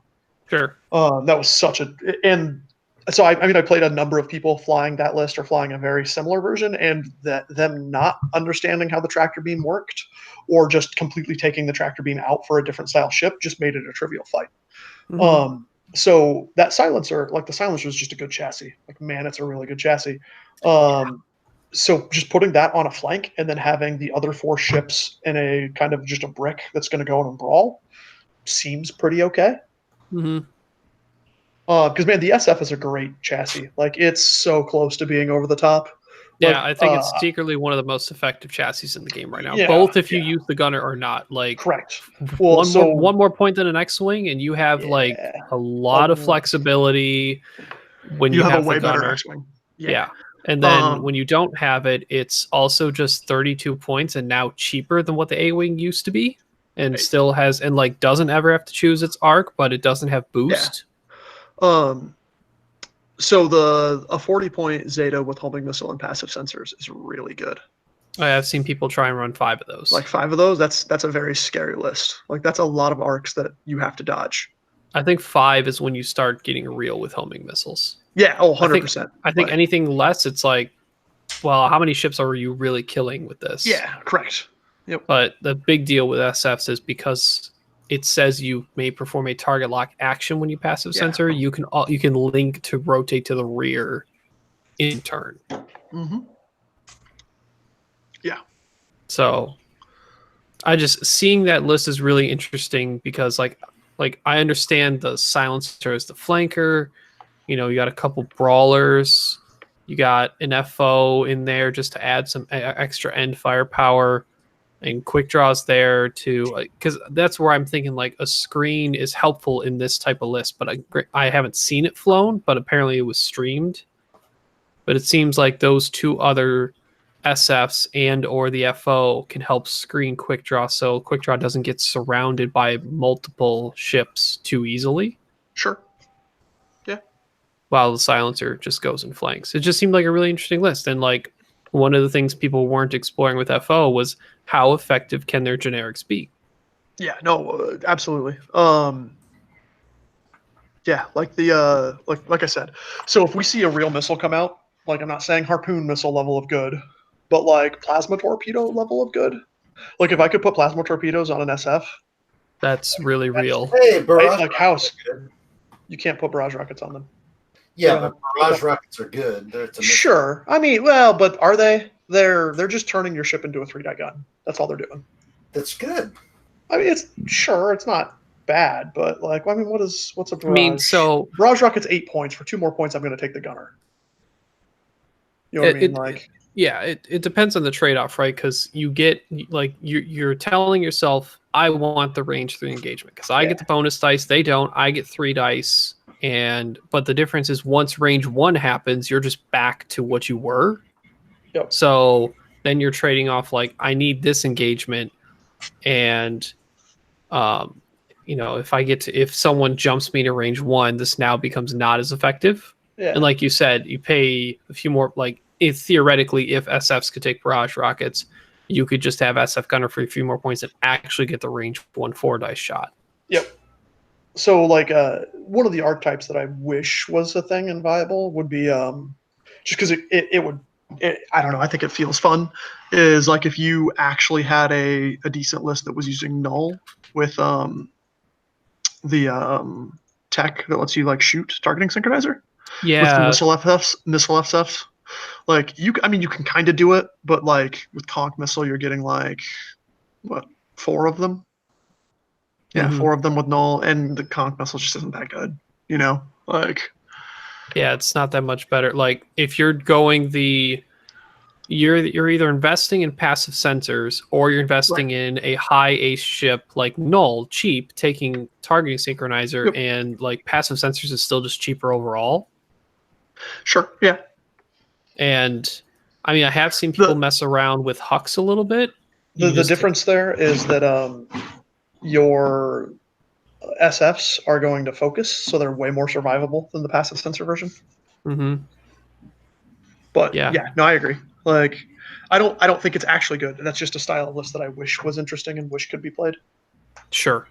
5x5, get out, get out, Jacob. I know you're trolling. Stop it. 5x5 Imperials. But yeah, the Hux I was mentioning is Star Killer base with Hux advanced sensors, and then three Zeta squadrons with special fortress gunner. Yeah. Oh, actually, no. I don't think I need to take out advanced sensors because they take passive sensors, and Hux just says, "Here, all of you do a red focus, do a blue, do passive sensors, and then take your locks when you need them." So, but that Upsilon just doesn't help the fight at all and gets stressed and maybe gets a shot or two in the entire game. Yeah. So. Wait, hold on. How many do you get? What else do you have in this? I see Hux on a Star Killer with Star Killer base, and then you got Zetas with passive sensors. What else is on that? SF Gunner. Oh, sure. Okay. Yeah, there you go. That makes more sense. I was like, why do I have 30 points? That's way too many points to have extra. Yep. Yep. So, but I think it is interesting how because we saw just about every type of generic small base ship in first order go down. Yeah. Yep. So now, like, I think I forget like some of the point differentials, but I think on average it was like 2 points. So each of those ships costed 2 points more prior to the update. Yep. So like my my anti-ace list that was like Proton Torp hate Kylo with quick draw and null, or quick draw and midnight, like actually stayed the same. Like with the Proton Torp going up because midnight got cheaper. Yep. I have been looking at midnight actually in a quick draw Kylo midnight. So good. Oh yeah, Jedi hate midnight. I've wanted to figure out a faux swarm for a while, and I just can't get it to work. Like I want to have a Typho swarm, like because I think another swarm would be cool, and the fact that they have target locks is cool. But I can't get it to work. So I feel like your baseline FOs you start out with in that are like Scorch and Long Shot, and like unironically Null is really good. The I7 shot, like with nothing else on him, he's just an I7 fighter, TIE fighter that then goes to I0, which is the best blocker in the game. Like that's a very, very good space. But midnight with optics and fanatical is 49 points, and that's a comically good ship. Like you target lock defensively, right? Like because if they're burning tokens on a 2 dice midnight shot, like okay, whatever. You take a focus more often than not, and then target lock when it's free and it's there. Yeah, there we go. So if you wanted to, you could fit Scorch, Longshot, Null, a Cadet, Lieutenant Revis, and Midnight. And Midnight's the only one with upgrades who has Fanatical at Optics. That's 6 FOs. Yeah, it's because 6 is the magic number. I think you have to have 6. I think 5 with a bunch of upgrades is not what you want. Like you may as well run the 5 ship I mentioned earlier. So I mean, whether you not like, you could probably drop Revis for another Cadet, and then maybe put Fanatical on, say like long shot or Scorch, because their shot's valuable to keep good in that. But yeah. Yeah, I think I would do. I think I would do Fnatic on Scorch and Longshot, Null, 2 Epsilon Squadrons, and then just Optics on Midnight as a flat 200. Sure. Yeah, that'd spread it out a little nicer. Yeah, like. I mean, in realistic situations, Midnight is not one of those ships that's meant to do sloops or K-turns to keep in the fight. It's meant to like still work its way around, stay safe, and just take defensive mods because your opponent likely, if you correctly pick the target lock right, won't have offensive mods. Right. So. Yeah, so I mean, I think I had like 20-ish tournament games with that list between Arizona and Crate Cup and one local event, and like the number of times I rolled up even without like target lock, I would just focus, right? Like, okay, you can have mods. You're not shooting me, like you're shooting someone else, right? Oh, like I'm sure. just throwing. I'm throwing a 2 dice attack that is 2 hits very consistently. I think probably the most humorous event was someone dropped a bomb and like I intentionally put Midnight on it so that she'd lose her shield. It's like, oh, you're done now, son. Now I'm always 2 hits. 100%. Yeah. Yeah, I think when I was working with Fanatical Quick Draw Kylo, Midnight Quick Draw Kylo, I really liked the idea of having afterburners on Midnight. Oh, I mean, yeah, afterburners is so cheap too. That's not terrible. I could see that. And then I actually messed with like, what if Midnight just had Lone Wolf? Because I only have 3 ships now. Yeah, sure. Like Lone Wolf, Afterburner, Midnight. Oh, you didn't have a Torp on Kylo. No, this was. There you go. Let me build it kind of just to remember what I even did. It was a fat quick draw though too. Granted, that's kind of what ends up fitting with the 3. I really like Pattern Analyzer and Quick Draw. I sometimes prioritize that before FCS. I don't know, like without an Upsilon, should you put FCS on Quick Draw? Yes, you should, because soft mods when you know you're going to be shooting twice in a turn, like 2 soft mods is better than 1 big mod, effectively, right? Like that's not like purely true, but like having 2 rerolls on 2 3-dice shots, I would rather have that than 1 focus or 1 target lock on 2 shot across the 2 shots, because you don't have the information about what the new roll is going to be, right? Okay. Yeah, I think and it's also the way it ends up working is it's 1 reroll on the front end and then a full target lock on the back end. Yeah. Okay. So yeah, I was messing with Lone Wolf, Afterburners, Midnight, just Advanced Optics, Kylo, and Fanatical, Pattern Analyzer, Gunner, Fire Control, Quick Draw. That was 2-point bid. So you're saying Pattern Analyzer for the you can take actions before reds? Yep. I think Quick Draw would really like to still have focus when it sloops. Yeah, I could see that, man. So I mean, if I was surprisingly, I caught a lot of people when I did 1-turn barrel rolls with Quick Draw. Yeah, absolutely. So I think I like the Lone Wolf Optics Midnight. That seems pretty cool. Lone Wolf Afterburners, actually. Optics I'm on just Kylo. Yeah. Well, no, I'm looking at Lone Wolf Optics on Midnight, Hate Optics on Kylo, and then Fnatic FCS Patterns and Gunner on Quick Draw. Okay. That has me going. That has me scratching my head. Like, but so like Kylo damage is really consistent with optics. Yeah.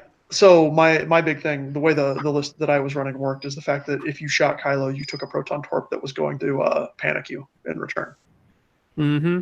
You know, like just almost 100% happened, and that's a very scary. Like his ability to roll up towards other I6 aces and just like target lock them and be like, okay, don't be in my giant front facing arc. Like this is now your problem. Yeah, don't be here.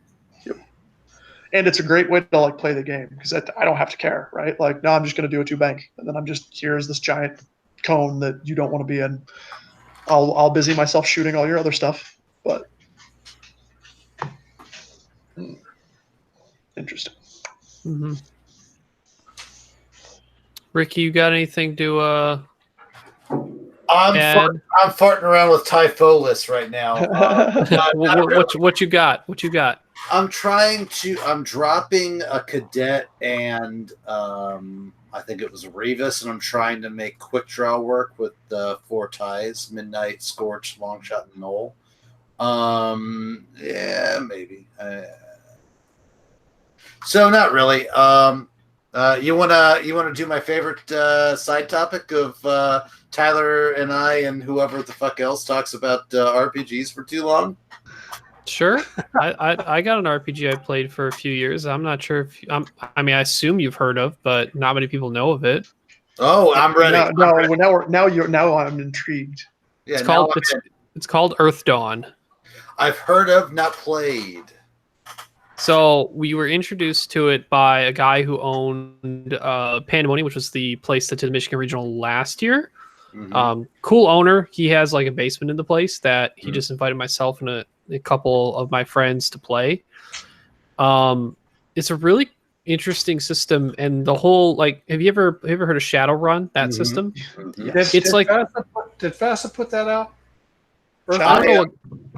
I'm very anti Shadowrun system. So I don't think it's not the same system, but like how the overarching story is like. Yes, Father FASA put that out. Apparently, like Shadowrun's like the low end of magic, I guess. Like the world goes through thousands of years of like wavelengths of magic, and like how things turn from like technological based to which is Shadowrun, and when it ramps up, that fantasy is Earth Dawn. Okay. So Earth Dawn is generally when one of the big things is like your name, like being a name giver is a thing, and that matters. That's huge in that. Okay. And you gain experience more so by you spreading your lore of your conquests, your adventures, and stuff like that. That's a cool concept. If you role play that well, it turns out really cool. And granted, like it sounds like bard type characters are really important in that, and they can be, but you can also just like tell your story to the local bard in the area, and he'll just like sing songs about your guys, and like and when that happens in the town you just dropped in after an adventure you went through, like then you gain your experience type How thing. old is this RPG system? It seems actually really old, and came out in '93. It's a prequel to Shadowrun, actually. Yeah, it's from FASA.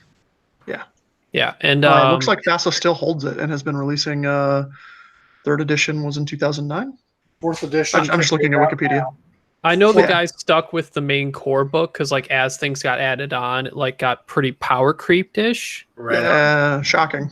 Yeah, but no, it's really cool because it gets like if the DM describes it correctly in terms of visually, like how things are acting and doing, a lot of like the bad things that happen at that time is like, so when magic goes up so much at that point, it starts to create a rift between like your world and like these what they call horrors, and these horrors are, you know, your demon type things.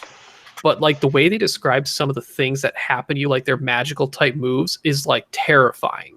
Like there's some moves where they like say like it's like, you know, it's chanting this thing at you and your skin is like flaying off of your arm or some crap like that. Like it gets really visual in its description, and you're like, man, that's fucking terrifying. One thing that I absolutely appreciate that whole universe for is its outstanding lore.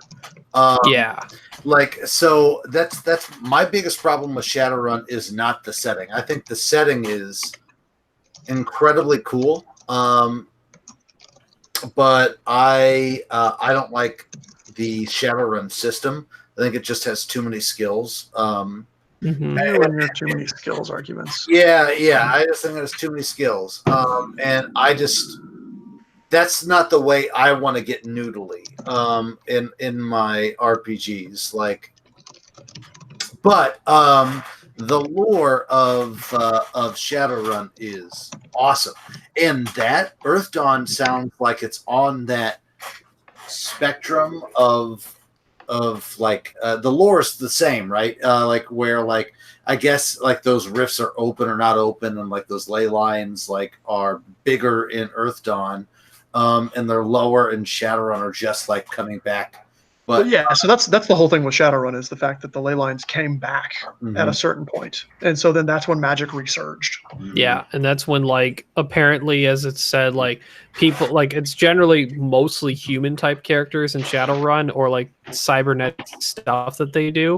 But as it goes more to Earth Dawn side of things, like, people legit like just turn into these fantasy type races and beasts and whatnot. Well, no, so that was a big portion of Shadowrun, is the fact that so basically when magic resurges, and I forget the date of it, it's in like 2052 or something like that. So magic resurges, so elves just show up. Well, I thought people became elves. And No.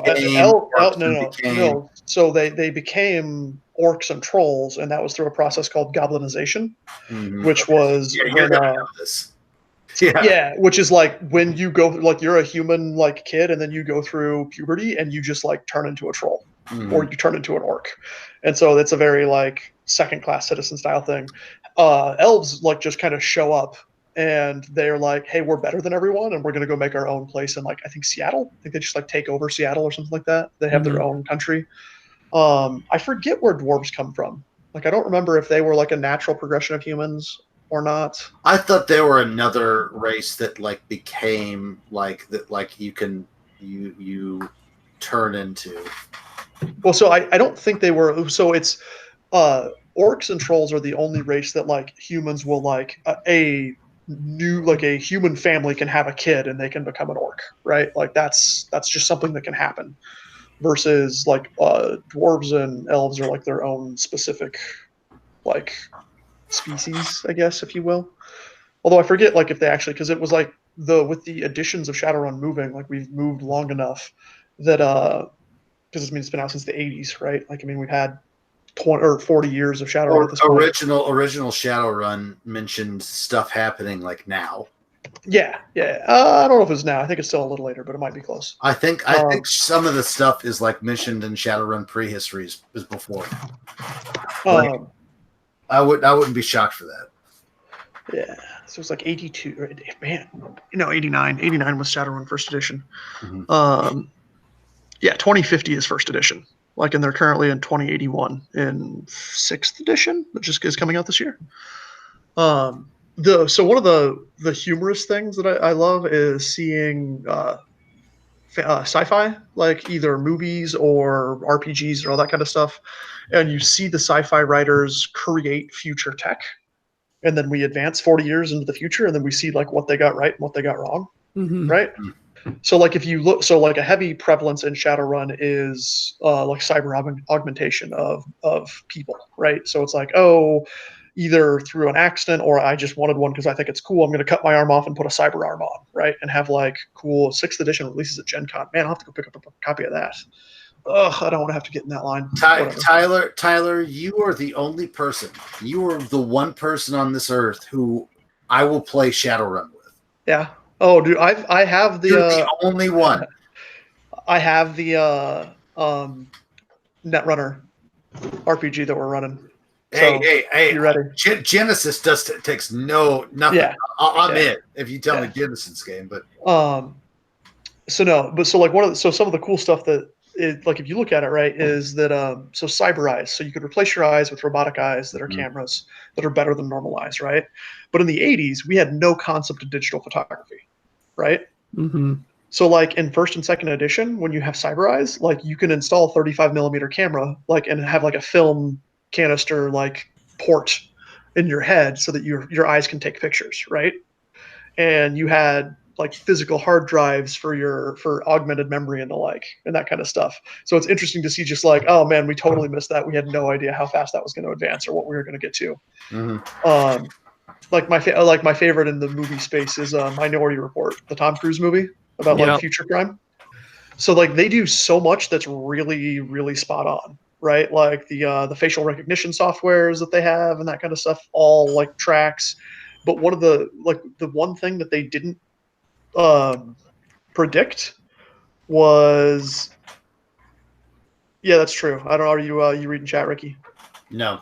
Okay, you should read chat. I will now. Mike is saying you would play Shadowrun with him and Concha. Oh yeah, that's our mutual buddy Joe who plays in my D&D game. Nice.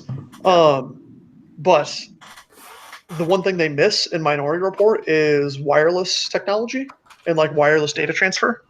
So if you notice, like in any of the scenes where they're in like the police station and he's got these like cool views and he's like using his hands to like throw stuff from side to side, right? Like if he wants to move from his workstation to the workstation like across the room, he has to like pull out a stick and plug the stick in over at the other workstation. Yeah.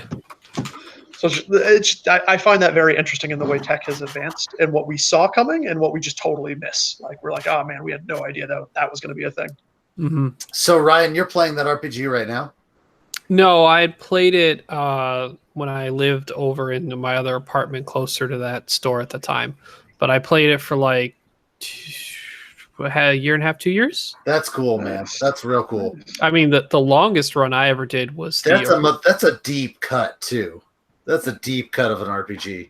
Yeah, the the longest run I ever did of an actual successive campaign is we did me and my buddies did like 2 years of the original like Star Wars role playing game. The D6, the D6 one from back in the day. D6, bro. That's the first RPG I ever played, and I could run D6. I could run a D6 campaign right now. Well, okay, when I say original, it might not be that original one. I think it was the West End games. West End. Yeah, man, that was the best RPG. I love that RPG. But yeah, like our story took us through as if like we were starting the rebellion, and this was before episode 7 came out. We converted the name to Resistance. Oh, fun. And we had like built the entire rebellion resistance up, fought the Empire, different things happened, things adjusted because our characters obviously were more like important and they did different things, but that was crazy. 2 years successive. Yeah, I'm a big fan of FFG's Star Wars system. I am a huge apologist for the Genesis system, and I recommend anyone who wants to check that system out too, because I think it's got something for everybody. So what's cool about the Genesis system? Because I have not played it, but I have played a little bit of the new Star Wars system for FFG. That is Genesis. Yeah, same system. Okay. It's just the Genesis system is like the serial numbers filed off, and it's more. It's the generic system for all of it. Yeah. So, what I like about it is I like the it has 2 tracks of things happening For success. Success, failure on one level, right? So did the action you intended to do, was it good, or what, did it succeed or did it fail? And then also do the story events and reactions of like the other people, were they good or bad? And I think that's very Star Wars, right? And yeah, it's very Star Wars.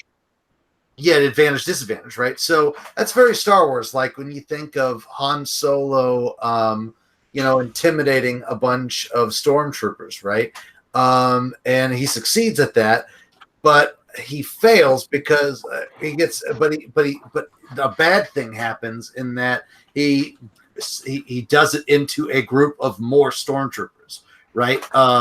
So that would be something like a success at disadvantage, right? And so the creativity you get there is really cool, and it offers a lot of player input on how they want to spend that advantage and disadvantage. And I just think it makes for a more interesting game. Like it's more about playing to see what happens than it is to play the pre-written thing that I made, and I'm awful at writing things, but I'm really good at reacting to things. So that's like my style. That it plays into Ricky's style of the game he wants to run, which is you're a very reactive person that can jointly tell a story with you and your players versus the Pathfinder or the Shadowrun style of the game where it is, I have a story that is pre-written that you're going to go on an adventure part. You don't want that. You don't want that from me, man. No, I don't want that. That's fair. I don't want that from you. Like that is still an effective style of playing role-playing games. It's just the group that you have. And I've absolutely had like storytellers, game masters, dungeon masters, whatever you want to call it, that like are better at one style than the other, playing the wrong style, and I'm like, this game is awful. Like, this is so bad. Like trying to play Pathfinder and then wanting to just give you a story reason that like, oh, well, you know what? I want this guy to be harder so his armor class is better. But like, you can't just do that. They have to have a reason for their armor class to be better, right? So it's just like, oh, well, he had this armor and this cloak. Okay, well, you can't get to that armor class then. Like, that's not possible. Like, give me some other like, like, oh, he had the spell on him or something like that. So, yeah. Depends on what your players want and what your storyteller wants and how you actually want to have fun. And that's the big thing when explaining, like, especially because, I mean, hey, we're on an X-Wing podcast, right? Like, so this is coming from a board game community. You have a lot of people that haven't played role-playing games before, right? Yeah. They've only played board games. It's like, oh, well, why should I play Dungeons and Dragons? Or why should I play this? Or would I have fun? It's like, well, you have to, I think everyone can have fun playing in a role-playing game. It is finding the game style that you like and a group of like-minded people. Yeah. And if a certain, like, fiction universe catches your attention more, such as Star Wars, is going to draw it in further. Right. So like that, I feel like is secondary, like, because you can have a mythos that you want to play in, right? Like you can love cyberpunk style, you know what I mean? Like books, and you really like those movies. But if you are not, like, if you play Shadowrun and you play a well done Shadowrun, but you are the kind of person that doesn't do well when three other people. Yeah. What's that? I'm jiving with what you're saying. Yeah, so like Shadowrun is very much a system where if you have 5 people playing, there will be a section of like an hour to an hour and a half where you will get 20 minutes and then you are not doing much for the other 50 minutes, right? Like everybody takes their turn being the cool person doing their cool thing and being the like, I'm the lead in the story for this portion. And you just kind of have to be able to like hang out and understand that. It's totally okay. Like, and it makes for an interesting, like, Ocean's 11 style feel a lot of the time, where it's like you have these different major characters that all get to go do something cool, right? But you need to let each person have the spotlight. If you are somebody that wants that group spotlight the entirety of the time, like, that's just not a system that's going to work for you. That's just not how it works. So if you're getting antsy and like, oh, well, but like, I haven't got to do something in the last 45 minutes, I'm just going to like pull out my gun and shoot this dude. Like, you're totally going to mess everything up. Yeah. That makes sense. There was a system that came out. I really enjoyed Traveler. And that's a good one. That's a good one. And that tells you how old that game system is. That's a good sci-fi. What? I mean, I guess it's the only game I've ever played in that I could die in character creation. What? Yes, you 100% can die in character creation in that game. How? But to continue, Traveler morphed into Star Wars Die 6 from West End, but then that morphed into a system called Alternities. And the Alternities system had the StarCraft Deep Space segment, and then that game system also introduced an X-Files type game called Dark Matter. And then there was Dark Matter is a good game. And the leveling for skills was really interesting because you used all the different dice. Maybe the 6-sider was your base or the 8-sider, but as your skills increased and the difficulties, you threw various polyhedrid dice against your skills. So you rolled a whole handful of dice where the die 4s were negative, the die 8s were positive to get your successes versus your blown skills, which was an interesting concept. The better you leveled up, the better dice you got. Yeah, that's very similar to the Genesis system that Fantasy Flight uses. You typically don't add more dice; you get better dice instead of yeah. Overall, like the dice get better. So real quick, for Ryan, so in Traveler, when you were creating a character, you basically you generate your character's history, right? So it's like you'll have an archetype, like, so I want to be a pilot, like I want to be a space pilot, right? So how did you get to being a space pilot? Well, you would try to join the military so that you can get into the Navy, so that you can get in, like you can get skills built that way, because you're randomly rolling on charts that will give you your skills. Like you don't get to pick, I want navigation 3, I want this. It's I have to get into the Navy and that gives me access to picking from these 3 skills. Then I have to like try to stay in the Navy and that kind of a thing, right? But like you can just straight die while you're in the Navy because like you're in the Navy piloting spacecraft, like in combat and shit like that. So like dying is absolutely a thing that happens. So you can get halfway through character creation, or you can have an awesome character being built and you're like, oh, you know what? I'm going to push my luck. I'm going to stay in the frontline infantry Marines for one more because I want to really have my heavy weapon skill up one more point. And then, oh, looks like I died. Cool. Jeez. And one that was, and another, the one that was worse was a system called Space Opera. I don't know that one. You would literally take 2 gaming sessions to build your character. But you needed to build more than one because you were highly likely you'd die on your way to the spaceship. I am full on pro, like what I like to call B-listers or retainers. You have like secondary characters that you can send off to do stuff, but if your character dies, you've got a built-in character that you like that you could just take over and play. Hold on. I think I have. Yeah, anyways. 1 second. I'm this will be years back, but I'm pretty sure I have Traveler books on my laptop. Man, the Diceless Marvel superhero game. Dude, I know. So good. Do that. We've got to do that. I have and forever will love that game just because I thought it was so cool, so well designed. Was that the Saga version, or was that the? I don't remember what version of it, like what the name was, but TSR Marvel. It was you had the 2 books of it, so it had like Spider-Man on the front of one of them, and I was just looking at it, but I've gone past. Yeah, I have a copy of it on my Google Doc, and like that system was awesome because it was all about before you fight, right? You have like a set number of not dice, but like pips that you could place in various actions, offensive and defensive, and all of those things happened, right? No, there was no dice, so it was just PowerPoints. So yeah. So you put your PowerPoints into various like actions, like offensive and defensive.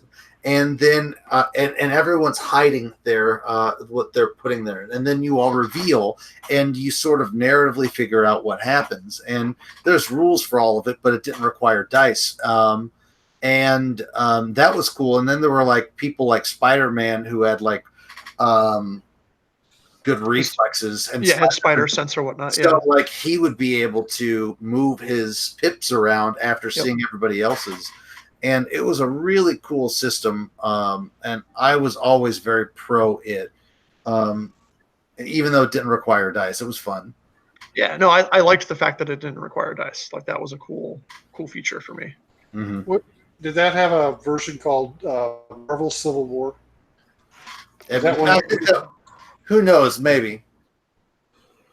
I don't remember offhand. Because I used to collect all. I even have DC Heroes down in the basement in the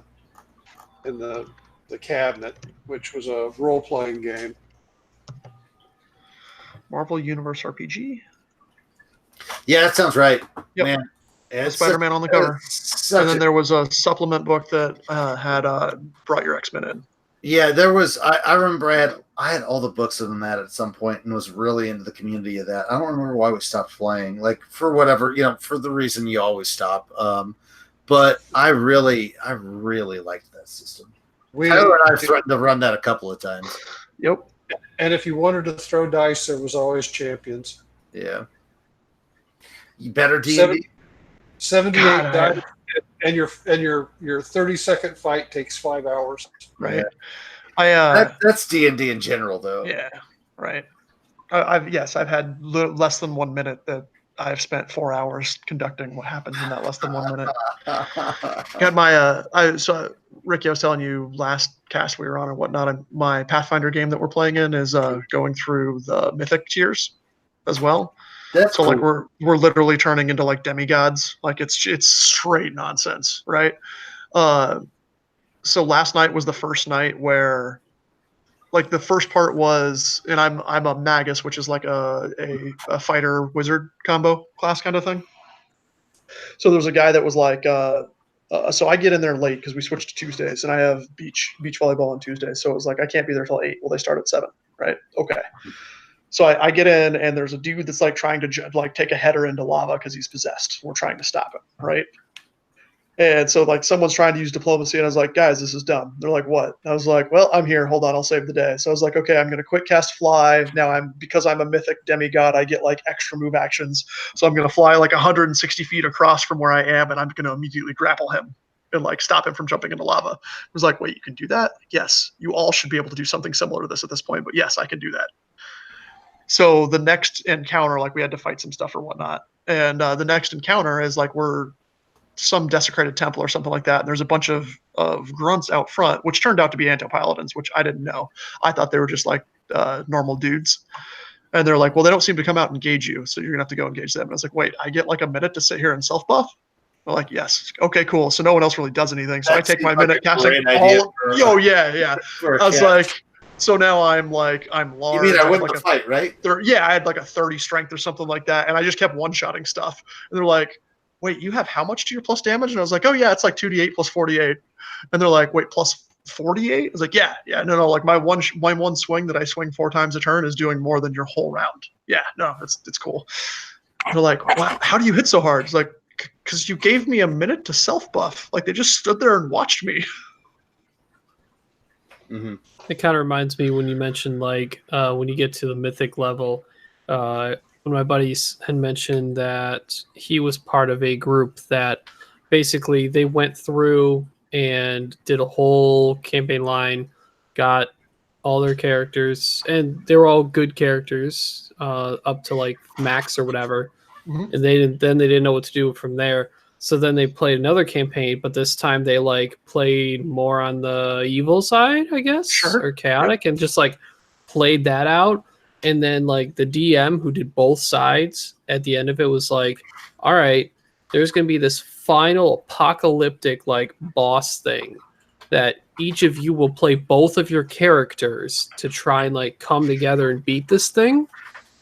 And one of the dudes had his evil wizard decide, no, I actually like this apocalyptic thing. So he like cast a bunch of time stops and fireballs and just destroyed everyone. Be like, hey dude, I'll join you. Yep. 100%. So the cool thing with the mythic tiers is they run in parallel to your normal leveling. So it's kind of to like show like Hercules who had like extra. He wasn't just a fighter, right? Like he had like influence from the gods and that kind of stuff. So it just gives you bonus power. So for like Ricky, to give you an idea, like, so you remember like in 3.0 or whatnot, like your base attack bonus goes up, right? And then once you get to +6, you get an extra attack.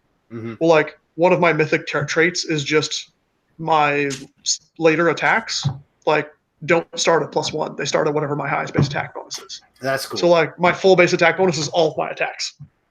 That's not bad at all. Yeah, it's dumb. It's comically dumb. Sounds like destruction. Yeah, which is what it is. Now, granted, at the same token, like we end up fighting mythic monsters, right? That just like take extra turns. It's like, oh, he's already acted and he almost killed someone. All right, well, we've got like 3 activations before he's going to come back up. Oh, no, he's going again. Shit. All right, what's he going to do now?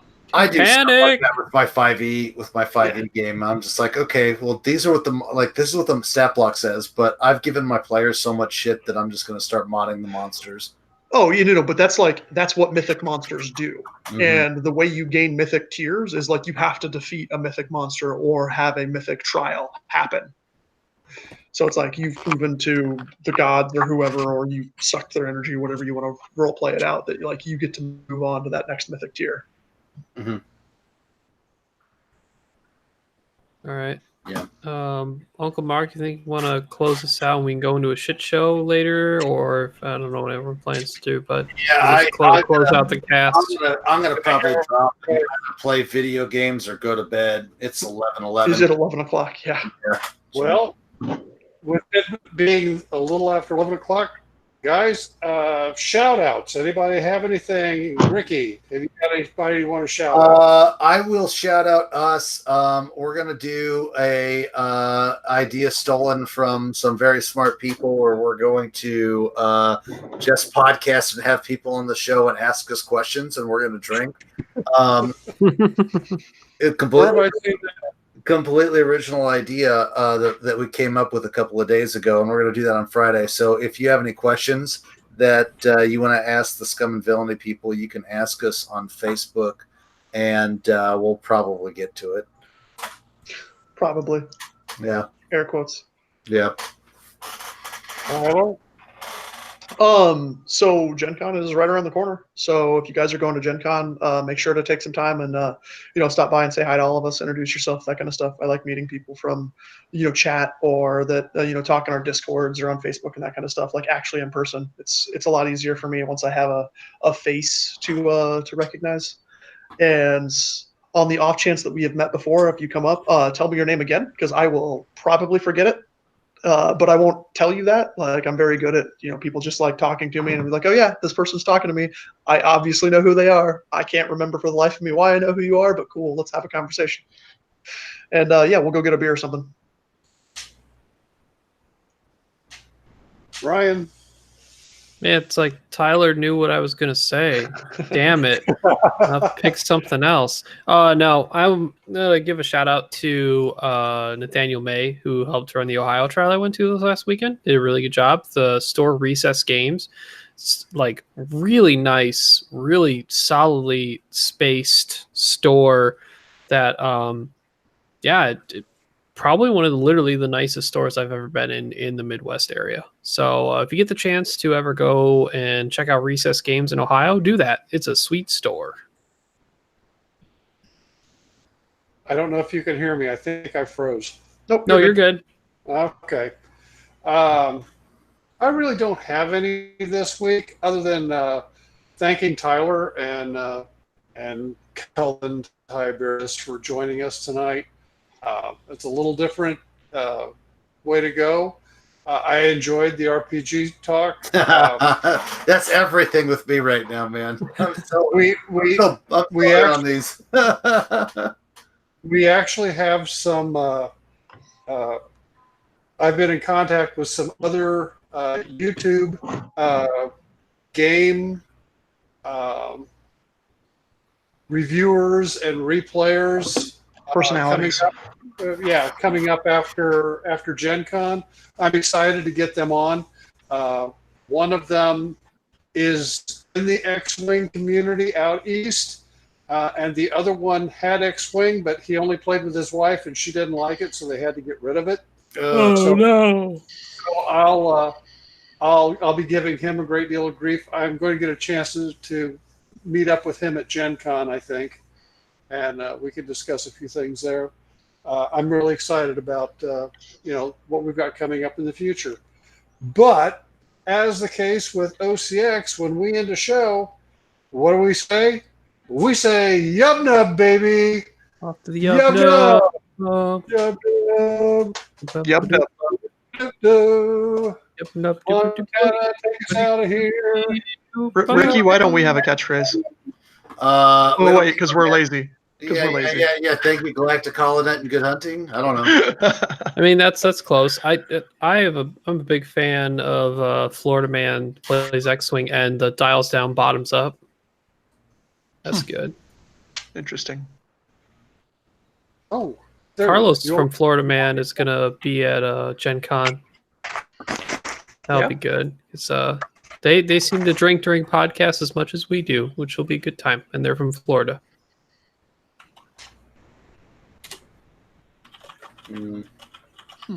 Well, Ricky, thanks for joining us. Of course, man. Yeah, thank you very much. And Tyler, you're always welcome. Sure. It's nice when I have a free You're Wednesday almost night. you're almost Gordon-esque. Oh, I don't know if I'll take that. He's not. I mean, he's first. I'm not what? He's like the best. I mean, I'm the anti-Gordon. You're the anti-Gordon. Anti-Gordon. Gordon was actually here for a few minutes. He said, "Yeah, there's nothing going on here. I'm going to go watch something else. I'll come back later." He was gonna watch Veronica Mars apparently. Oh, that's. I know they released it early. I'm so excited. That might be this weekend for me. I might marathon that whole thing. Is that like a thing on Netflix now? Hulu actually is doing another season of it. Oh, okay. So like they had the 3 seasons back in like 2004 to 2007 timeframe, and then they did a movie in like 2014. Mm-hmm. And nope, that's not what I wanted. I wanted the Wikipedia version. Thank you. But yeah, and then they're doing a new season. I'm sure I don't know what I've intentionally not like looked up what they were, you know what I mean, like doing with the like story wise, like how they were actually like bringing it back kind of thing. Because it was like the movie was basically they went like Veronica Mars goes back to her like 10-year class reunion or whatnot, and then it's something happens that she's trying to figure that out to like stop one of the people from getting in trouble, right? Mm-hmm. But I don't know. I really liked the writing in the show is very good in the original trilogy or the original 3 seasons. It's the same for all of you not people that watched stuff that old. If you're watching, what's the zombie that eats people that is a detective? iZombie. iZombie. Yes, it's the same writer director. I was like, I knew it had something Apple sound. Yes, yeah. So it's the same stylistic kind of storytelling. Like that's where they first did it was Veronica Mars. So gotcha. Plus, it's one of those. So I go back and watch the original trilogy because that just reminds me of being in college because all of the clothing styles and everything like that are very much like what was in when I was in school. So I was just like, oh, I remember that time. Mm-hmm. Hey, Ricky. Yeah, I've got a buddy that he's been DMing for so long. He basically runs every campaign that he has of every game through 3 9-inch binders with tabs. And he called me. He said, "I need your help. I'm running a pretty large game, and I need a control figure." I said, "Well, I really don't want to play." And he says, "Well, I just need to borrow you for an evening." Okay. I said, "Okay." So he had 2 groups in his apartment, one in one room, one in the other room, and the third group we were all on Skype. Okay.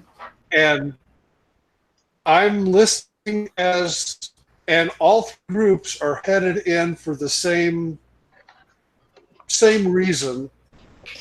But as I'm listening, he was keeping us all isolated, but he was letting me listen in to him discussing things with the other groups. Okay. And it dawned on me that prick, we were running under the Dresden Chronicle rules. Another group was running under another set of rules, and the third group was running under yet another set of role-playing rules. That's wild. And I went, "You are the biggest asshole I've ever seen in my life." And he goes, "Yeah, but it's going to be so great because you're going to be throwing fate dice. They're going to be throwing modified dice, and these guys over here don't even have dice." Yeah, they're all D20s. So yeah, it was crazy. That's cool. But yeah, that's fun. He's been doing that for a long time. All right, gentlemen, I'm gonna drop because I told my wife I'd be done at 10 and it's 11:20. Oh yeah. So I'm gonna go. She's asleep though, so I'm just gonna try and be very quiet. And I will talk to you all later. Cool. See you, buddy. Take care. Thanks again. Of course. Good seeing you again. I'll talk to you all later. Of course. All right. Bye.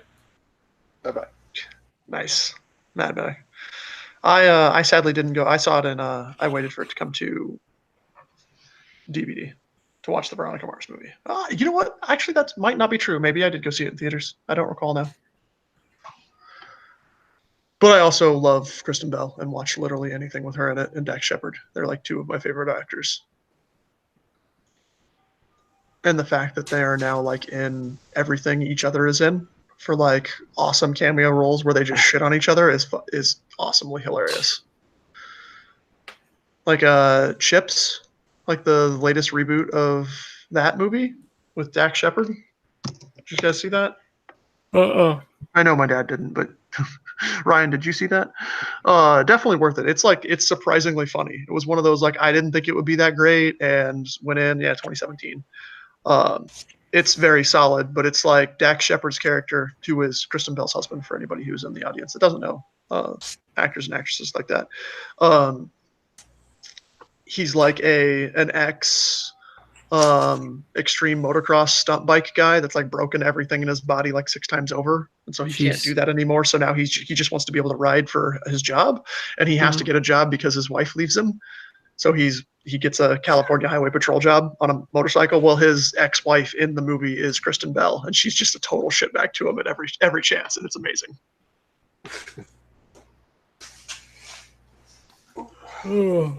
Well, Ryan, do we need to put you to bed? I've been up late the past few days, so I think it's probably a good idea. All right. Well, I'm ready to shut down too. Yeah, let's all say goodbye to the see ya live chat. Bye, fam.